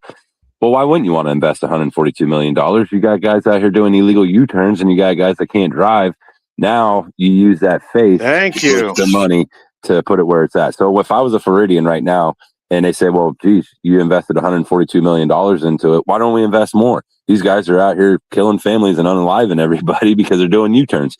I'm for autonomous, right? So you use the media, and I've been saying this for ever since I've seen Sean Duffy come into office, and I watch every single video he does. He uses a face to keep you looking at it, why behind the scenes they're doing something totally different. And this is exactly one of these quick quo pros that I'm talking about that you use, that Grumpy's talking about. So yeah, absolutely. Okay, Grumpy, I'll give it to you. You got one up on me, but let me one up both of you. Let me ask you a question. I got your back, Grumpy. Okay, so y'all are conspiring behind the host. I see how you are. All right. Somebody's got it. Think about this, though. Think about this. Despite all the goings on, do you think that they're doing all of this on purpose? So you think, are we being reshaped around investments in technology and other people's way of basically shaping future for money? Forget what we do. Forget what the purpose is. We've been sitting here talking about safety and all this other stuff. But think about it. The policy that we're talking about, build to 250 and beyond, it's around either one of two things: the needs of trucking or the needs of the investors. So what do you guys think? Put it in the comments. Let me know what you watching think, but I want to hear from you in the audience as well. But Grumpy, I mean, you just said what you said. Stand on bold statement. I'm gonna go with Plan B there, because I believe that a majority of the ones that are investing in this, they can roll it through the stock. They can make money from it. They're unable to make much money off of us human drivers. There's a lot of electronic stuff there that's going into the investing of these trucks. So they can buy stock in this and this and this, and then they're making more money. So that's another thing to it. Besides, well, we just determined, what the probability is on the whole, investment thing is. I mean, look at the thing playing on the right of the screen. I know. She set the standard for this. I mean, so that's why I mention it, because I mean, that's how trucking's going today. And I mean, I am for us drivers. I 100% am, because I drove for 25 plus years up until I couldn't drive anymore. Okay. Yep. Our problem is it's going to be rather hard. And I do mean hard. It's like pulling teeth on alligators, which is almost impossible unless you knock the alligator out. To basically supersede the big companies and push them away to where they're not wanting to invest in autonomous. It's going to be rather hard. If you listen to everybody that says exactly what you just said, there's no hope. There's no sense in doing anything. You just painted a picture that tells everybody why bother. So now I'm going to tell you I've seen it time and time again. I'm going to tell you for just a second to reverse your position and say, why do we bother? What's in it for you? Well, what would be in it for me was the factor that I know that I have friends, I have family that are drivers, and I respect them for that. And I drove for, like I said, for 25 plus years out there. So I've been all over. Right. And I don't want to see all this go on. I really don't. But unfortunately, it's unless we have somebody to back us big time to go in there and understands all their lingo that they put in these big old stacks of paper and can push us out and say, hey, I have this many people right here, that have signed petitions and things, and they don't want this to happen. And they go up and actually fight for us that, I'm going to just say they have to wear the nice little pretty suits and ties and be very firm with law. Basically, it's going to have to be a good lawyer or law firm that will back us truckers that want us truck drivers to remain here on the highways and to get rid of the autonomous stuff. Yeah. And it's rather hard to do that, because even if all of us truck drivers pull together and put our money together to pay for something like that, it would still be a small dent. So here's my thing. Why would you use a system? Go ahead. Why would you use a system that's already, that's not going to go in your favor, right? So if let's just say we all stuck $100 together and we paid a lawyer, right? How easy is it to get a lawyer to say, hey, you know what, dude, I just made $1.8 million off of truck drivers. I'm going to Bahamas. Who cares? Because you just did it yourself, right?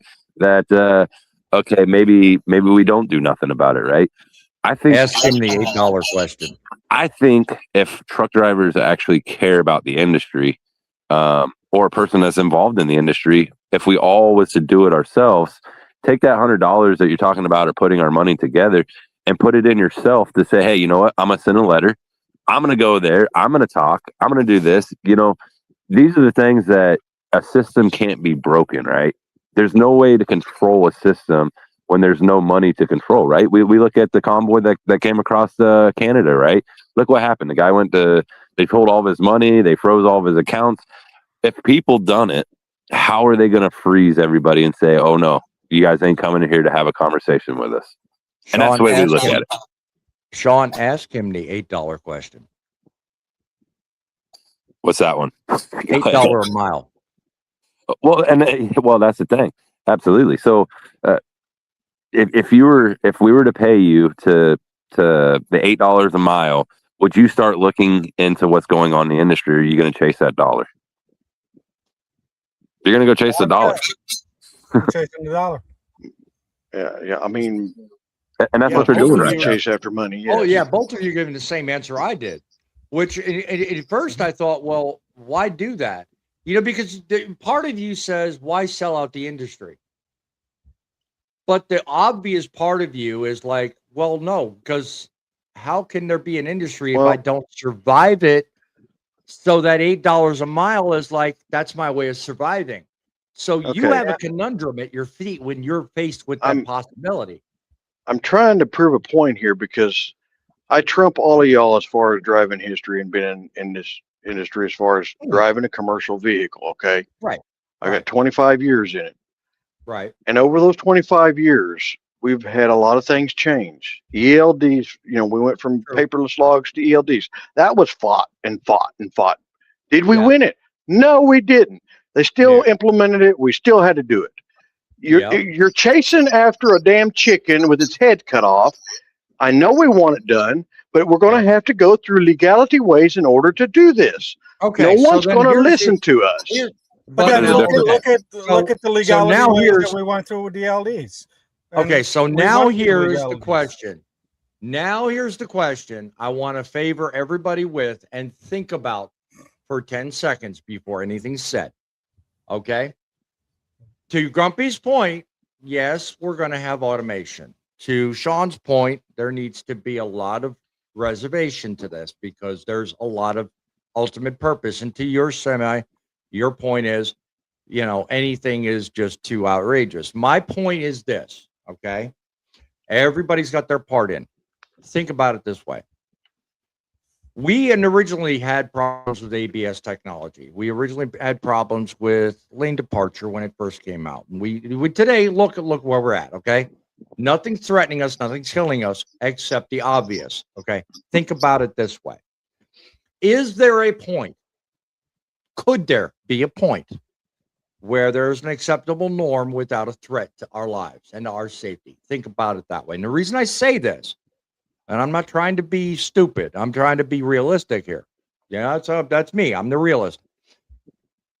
Could there be a point where the investors can get what they want, which is the money and the return they're looking for, but at the same time, we get the realizing of the fact that our jobs are not being threatened and that we're not yesterday's fossil? Because that's what it's looking like.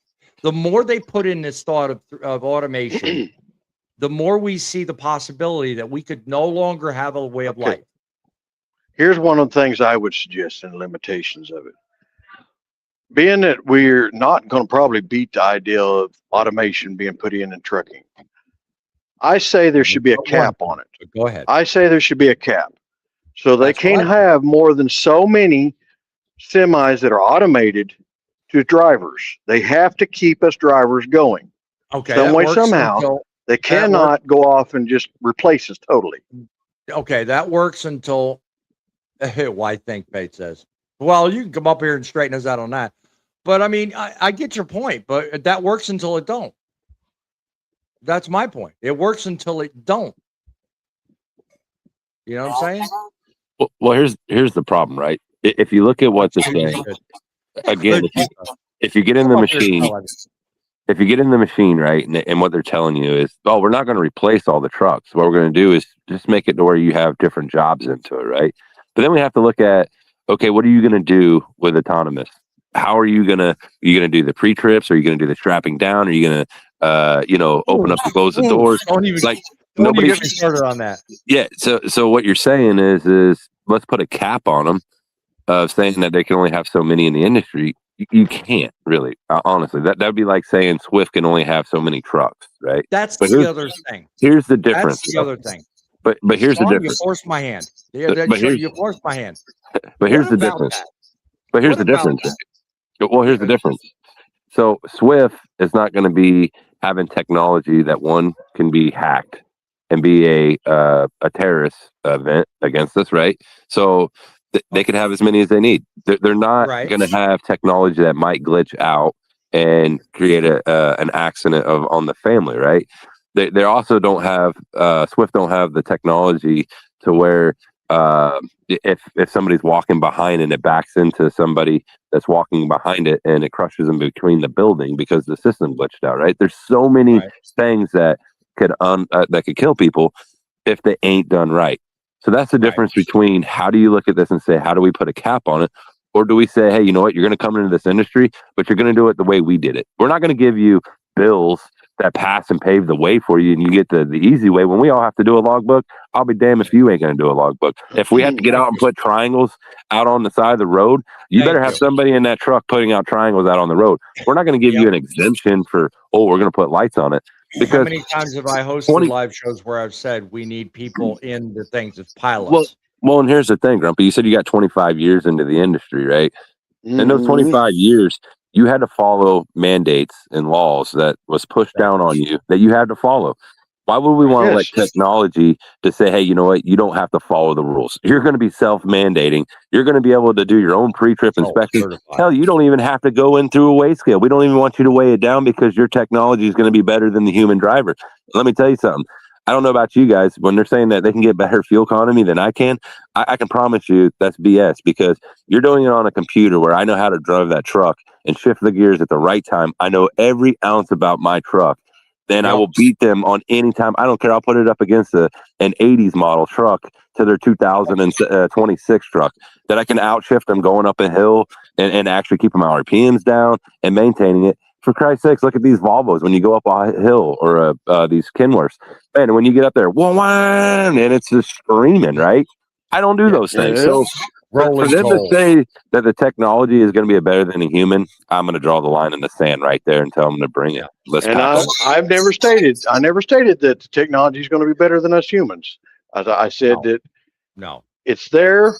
We're not going to be able to stop it totally. They're going to do it anyhow, just like they did with the ELD system. The drivers, said, hell no. We don't want to go to electronic logging. And we lost. But there's a difference, Grumpy. There's a difference between the ELD, right? The ELD wasn't going to kill anybody, right? That technology was not going to hurt anybody. Yeah, it's going to shorten your pay. I beg to differ. You look up the statistics and you'll find out ever since we started doing ELDs from paper logs, there has been more accidents than there has been. I promise you. I looked it up the other day. I can't remember what the exact is. Right. Grumpy, you're right. But everybody in existence has a difference in the way they think of safety and how it's different with everybody. But, when you think about it, I mean, what we're talking about goes far beyond ELDs.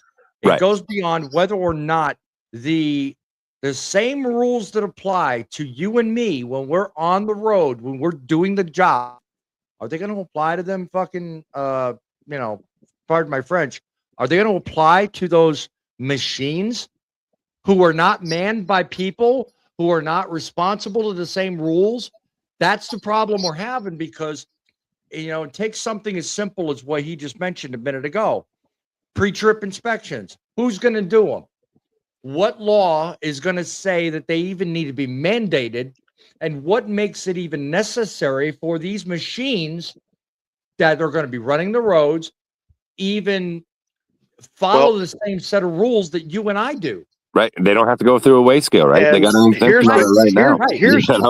here's their crutch on that.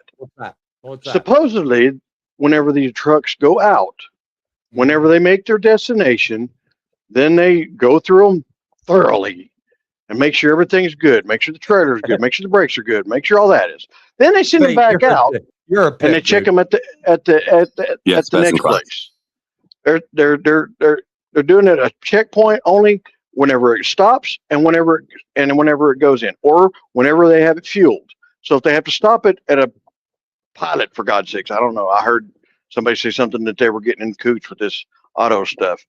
If they stop in there, they've already paid somebody that's trained, and they're supposed to go out there, and they're supposed to do just like us and make sure the tires are all aired properly, make sure all that's it.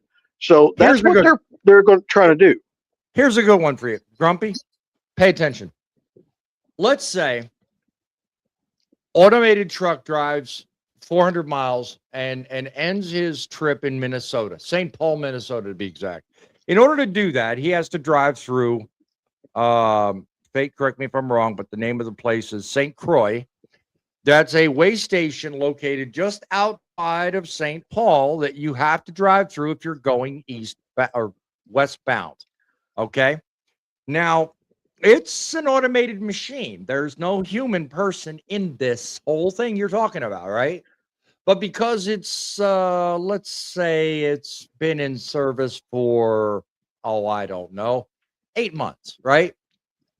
Nobody's ever thought to look at the airlines that go from the tractor to the trailer. And mind you, the trailer changes from time to time. That we won't get into that, but the trailer changes from time to time. But that airline servicing that trailer stays the same, right? So that airline is wearing it's getting its fair dose of use, right? And from time to time, you get every point of entry. St. Croix, I think, is what it is. But these people are ball busters right there. Okay, they look at every single thing. Okay, so that airline, it's got a little bit of indentation, right? Okay. It's about to violate policy, and well, there's no driver in the seat. So, what do you do? All right, hang on. Hold the phone right there. Hold your phone. Hold your phone right there. Oklahoma, state of Oklahoma, my state. Yeah. God forbid, but we actually, they sent all the DOT officers and all the highway patrols that would be in contact with these driverless trucks. Yeah. They will be sent. Okay, if a way station, if it says it's open and it has to come in, it automatically sends a radio wave to that truck. That truck will exit off. It will go into the port of entry, and it will be inspected right there. And then they can tell it to come around to the bay. They will inspect all of it there. And I watched the video on it, and I believe I sent it to you, where they're learning how to do that. They will get a code to be able to get into these things. The point you're making is a valid one, Grumpy. The problem I have with what we're talking about is who's being held responsible. You and me driving the truck, we get the violation. We get the CSA points. We get the record. We make the corrective action to fix the problem. Right. Same thing is not happening with an automated piece of machinery. And that hasn't come out in the public to where and who is going to be responsible. That's our problem. Yes, I see our problem. Well, my thing is what we were talking about was how is it fair that technology gets to pave their own destination? They get to pave their own destination by them being self-certified, getting to self-cert their own equipment and everything else. They're not having to follow the same rules that was been in since the 60s of how to drive trucks. They're on their own system. And if this is the case, then why don't we all just do that, Grumpy? Why don't we all not have to run a logbook if we don't want to run a logbook? Why do we not have to do a pre-trip if we don't want to do a pre-trip? Because that's what they have. This is what they're getting. And how's that fair to our industry? And there again, and what they're trying to do is they're trying to separate the they from the thems, and I don't like that. You either want an industry that works for everybody equally, or it works for a class of people. Like I set it up. You've got your middle class and you've got your elite. How you want to do it is totally dependent on how you set it up. And right now, we're being threatened by an elite class of people that think they know better than us, and that's just not right. That's just, I'm sorry, it's just not the way to do things. Yeah, I understand where you're coming from, and I'm not for the idea of that. I don't like it. And yes, somebody should be held responsible. Mm-hmm. Question is, they haven't determined who should be yet because, you know, They're not they haven't going written to. the law for it. They're not going to, Grumpy. That's the thing, right? That's It's the same thing with the insurance, right? Who's going to be at fault, right? Okay, so it's the carrier, it's the tech company, it's the insurance, it's the other person. You know, it's the shipper. It's their stuff, right? We look at all the things that are being formed around this, right? We look at what happened in the Delilah's law and how that affected when the broker got that's sued the other thing. and how the shipper gets sued. You know, who's going to take and separate the money? And that's the bad part about this. If we're going to say that the industry is going to allow a company to come into our industry and give them free ropes, why ain't we getting free ropes? Why do we have to put? Why do we have to do free trips? And that's the other thing. Why the hell is it we're sitting here wondering, we're breaking our backs wondering why the hell Delilah's law hasn't even reached the floor? Now maybe what we're talking about tonight makes sense. Why that is by design. They know what show you something. It's to make you look at something. Why did they expose super ego, right? Why did they expose super ego? Everybody went chasing the trail on super ego instead of going, hey, Delilah law. You know, it was a coincidence that it was right at that time that they were doing their lawsuit with the brokers and everything else. But everybody was looking at super ego instead of looking at what was going to be changed behind closed doors. And we do this. They do this to us every single time. Yep. Do you think this Chris Spears thing might be just something to keep everybody looking at this instead of looking at what else is? Look what we're coming up to. Look what we're coming down to on our laws, right? So I mean, again, when I say we should be looking at every single angle, transparency is being re-talked about for brokers again. It's coming up. Every single thing they bring up on all these news segments you see on YouTube, Facebook, all these major suits, they know what they're doing. They already know before they say the first word why it is. Yeah, exactly. Why it is they're even doing it. They already know what the result's going to be from the thing they're talking about. They already know. They already figured it out. Yeah, they can almost just already go ahead and vote yes to it, but they got to make it look good in the media so we all know what's going on. They don't think that the autonomous is going to what their plans are. I see their plan. Plan. Do I want to give it out to the media right now? Absolutely not, because if I do give it out, then everybody knows what's going to happen. What we have to do is strategically say, hey, this is how you fight it. You know, this is how you, and when I say fight it, what I'm fighting for is not the technology. I'm fighting for the people that drive on this road, right? When I signed my license and said I'm a professional driver, I signed a thing saying that I will look out for every person on the road that is beside me, behind me, in front of me. And this technology is not doing that. So as my license is signed, I have to stand up and say, hey, you know what? It's time for us to have these conversations and make change, because the people on these roads are not going to be safe with the technology coming in as fast as they are. And we look at how the investors are going to make the money. It's all investor based. It's not safety based. There's no way they can vet all this stuff. There's no way they can properly maintain the right air of safety with all this stuff coming in such speed. There's no way. Well, and it's just like you were saying, if you was to go across the port, right?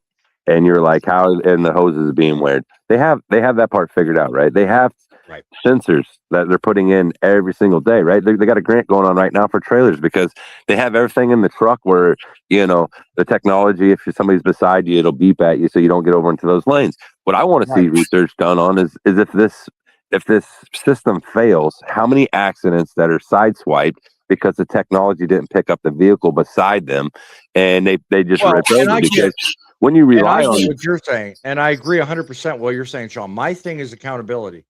You know, because if we give Aurora permission to run, let's say 10,000 units, and then we give the other 25 companies that we talked about at the start of the show, you know, 1,000 or the same, you know, we got a possibility of being hundreds of thousands of units, and if there's no safety standard behind them, then you've got at any given point all of these arbitrarily safe or not units driving around. We don't know what they're doing or what their accountability standard is. And could they wreck? Maybe not. Could they have issues? Maybe not. Could they cause a wreck? Maybe not. We don't know these things. And the problem there becomes who's paying the cost. when the first mother driving down the road at 6 a.m. in the morning and a driving rainstorm runs up on the one rig sitting there in the right-hand lane she didn't think was going to happen, boom, who's going to pay that cost? Or that person making that right-hand turn where that rig thought it was a stone instead of a car, who's paying that cost? Or do I need to go on? I mean, we get the point here. Right. Why expand it to be hundreds of thousands when right now we know of a select few? Well, and here's the thing, right? We have to look at why are we going to pave the path for them, and Congress and the Senate and the House is paving a way for them to be around that. You know what I mean? We look at the insurance company that's saying that they're only going to pay out this much and they're going to have nuclear verdicts. We look at Congress and the Build American 250 Act saying that they can self-certify, that they don't have to report how many accidents they have, right? Yeah, These are the things as professional drivers should be looking at going, wait a minute, we have to report every single accident that we get involved in. Yeah. Why are they allowed to not have to do that, right? Yeah. And if they're not having to do that, my PCPs, right? And I'm hearing you talk about it, and I'm reading the comment as I finish what I'm saying. You're starting what you were talking. This popped up. You're 100% correct. This is what we have to fix immediately. These things we're talking about are currently they're there. They're concerns everyone has, and I'm really honored to know that I'm not just talking out my ass. It's good to know. People, I mean, today is the time. Today, the time is now to act, and we need to make sure the people in the right places know what is at stake. I mean, we're not just talking about hypotheticals here. We're talking about real life scenarios where everyday people on the roads have to know what they're faced with. Okay? There's 3.5 million people with CDL licenses, 3.5 million people that allegedly have skills to back up what they do. There are, I mean, an immeasurable amount of places where mistakes can happen. But you know what? Those mistakes will be multiplied tenfold the moment you introduce an unknown. That unknown is technology that hasn't been thoroughly vetted, thoroughly tested, and thoroughly checked to make sure that every single variable has been accounted for. I don't care how much money you make. I don't give a damn how much your investment is in Aurora or the 15,000 companies that are looking into the technology. But what I do care about is my son and daughter when they're on the roads and all the unknown problems that could occur the moment they get in the lane next to that autonomous truck. I don't care about the money. I do care about their lives. And that's what we need to stand up for. And that's what encourages me about the Jonathan Judge that just come up on my show on comments and said he fully agrees with everything I'm talking about. People, I don't care if I'm right. I don't care if what I have to say makes it beyond the 13 or 14 viewers that could watch my show. And hopefully I hope it's more. But what I do care about is you. When you're on the roads, when you're dealing with the same unknowns we're talking about, I want you to know we are in your corner. So you did sign the same license I signed, huh? The same what? I said you signed the same license I signed, huh? That's what I'm trying to tell people. As a professional driver, there's a different standard that we're held at, right? We're held at the highest of it. You know, look at the alcohol. We got to be zeros. We have to do this. We have to get the adequate amount of sleep. We got to have everything that's pushed to it. Why are we going to allow somebody come in our industry that doesn't have to follow anything that we're regulated that we have to follow? So, you know, get involved. The other problem, when there's only one small insurance policy to sue, this will spread to all auto insurance premiums. They will skyrocket when the first lawsuit comes. Good point.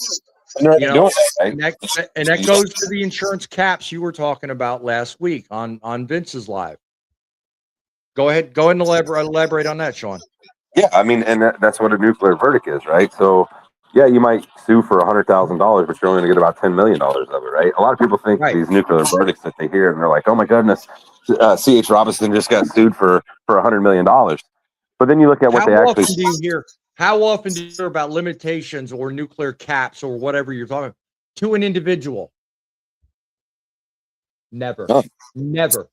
They never limit a person's personal exposure. They will to a corporate giant, but they will to a corporation, or in this case, like we're talking, or a public trade company. To a person, they won't do it. Right. So they're going to do that to a public trade company like Aurora or the 15,000 others that you were just speaking of. Yep. $1 million. Yeah. Family is only worth $10 million. What I'm saying is, if you personally are worth $15 million and you get sued, you could lose every bit of that 15 million, right? But if you get a multi-billion-dollar company like Aurora worth billions, they can institute caps where you'll only get $10 million. So that's what a nuclear verdict is. That's what I keep trying to tell everybody. When you hear a nuclear verdict, how freaking fair is that? That's BS. Bullshit. It's actual bullshit. And they're doing it everywhere, right? C.H. Robinson, they're playing in the media. Again, guys, when I say wake up and gals, these are the things that you pay attention to, right? You're seeing them. They're saying that we done it. And then what they're doing is building a test site. So they say, hey, we sued 100 people and they all got a nuclear verdict of this and they only got this much money.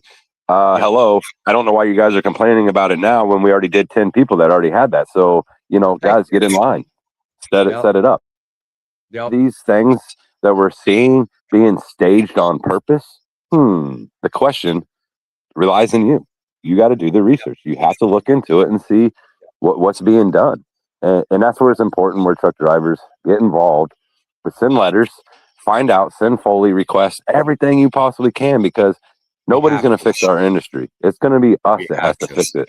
The people that are in charge of us have never drove a semi. They're using studies to say, hey, you know what? This is what we want truck drivers to do.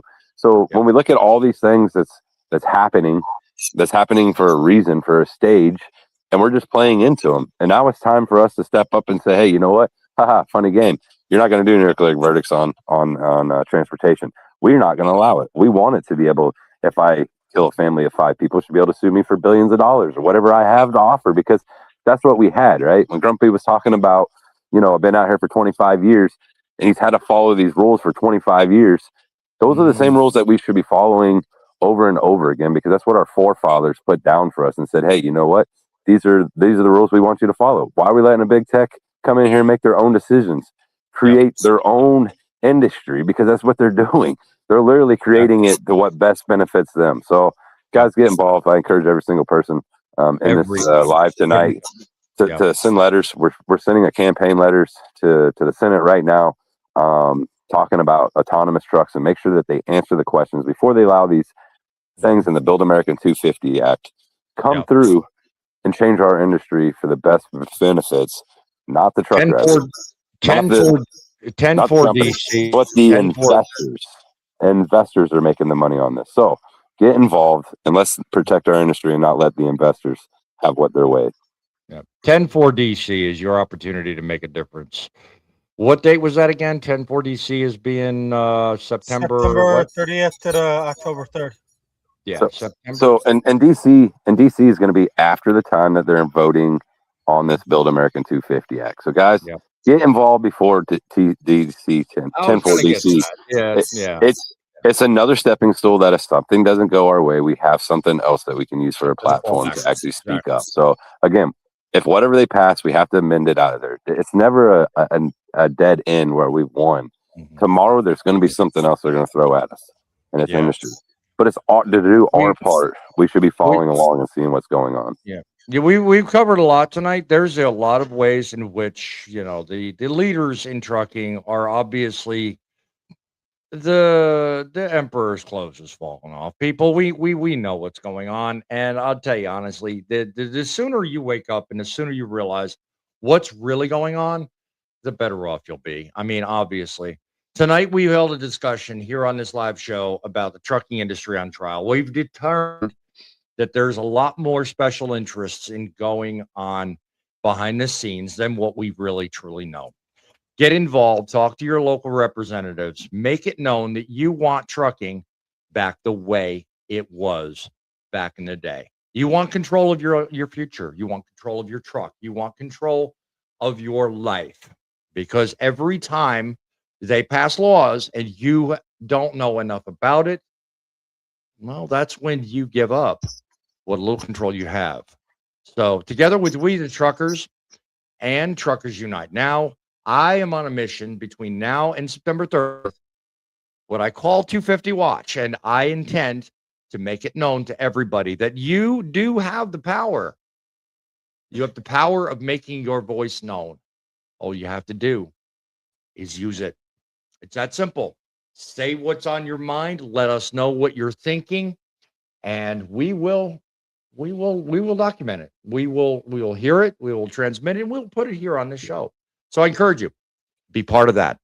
And with that, Grumpy, do you have any parting thoughts? You want to let everybody know how to find you, what means something to you, and hey, how do we entertain ourselves? Most people know me as, originally I was the grumpy old trucker, but I changed over to being Grumpy Giggles last year. I'm found here on YouTube. I'm found also on TikTok. I'm found also on Facebook under Grumpy Giggles. Yep. And talk about grumpy old truckers. Yeah. Oh yeah, I got a Facebook group, Grumpy Old Truckers. Yep. But anyhow, let's look at it this way, people. Your vote matters no matter what. So if you're able to get out there and cast your vote, do so. That'll help a lot on a lot of things. Your opinion counts. Yes. Yep. Semi, real quick, how do people find you? What do we need about you? 30 seconds left. I do a lot of video vlogs. I try and keep up with things that's going on in the industry. You can check out my channel right here at semicorey.com or my Facebook. Yep. And just follow along. God bless. Sean, talk about We the Truckers, Truckers Unite Now, and everything we need to know about that. Yeah, so you can find me on wethetruckers.com. You can go on there and utilize the truck stop. Put your little bio in there, where you're from. You can find government information on there. You can find a lot of advocates that are actually in this industry fighting beside you or with you or for you. And you can find me here on YouTube, TikTok. My main platform is We the Truckers is where we're basically out of. And get involved. I tell everybody today, get involved. We're doing an email campaign. Feel free to send an email to Boss Man here with his email account, and we can actually get you a letter. We check your grammar and make sure everything's spelled right. A lot of people, I know we're busy truck drivers and we're always running up and down the road. Utilize those couple hours that you're stuck at a shipper and get these letters sent out, because it's our industry. It's not their industry. And I say the government, let's get them out of our trucks and get them into doing what they're supposed to be doing. Regulating the stuff that needs to be regulated. Put the money back in the truck driver's pocket. Put the power back in the trucker's seat. So open up a door for a truck driver. Always tell them thanks, it can change their life. So with that being said, guys, God bless every single person that came into live. Appreciate your support. Follow We the Truckers. Get on there and subscribe. You'll get email campaign letters from us, and get involved. Power of thanks is in your hand. All you got to do is say thank you to a trucker. It'll make a big difference in not only their day, but yours as well. Tell us what your thoughts are. Send us your concerns. Send us what you need. And we are in your corner, because the people make the difference. It's the trucks that make the deliveries, but it's you that make the difference. Till next time, my friends, remember, it's up to you. Keep the faith and keep a rolling.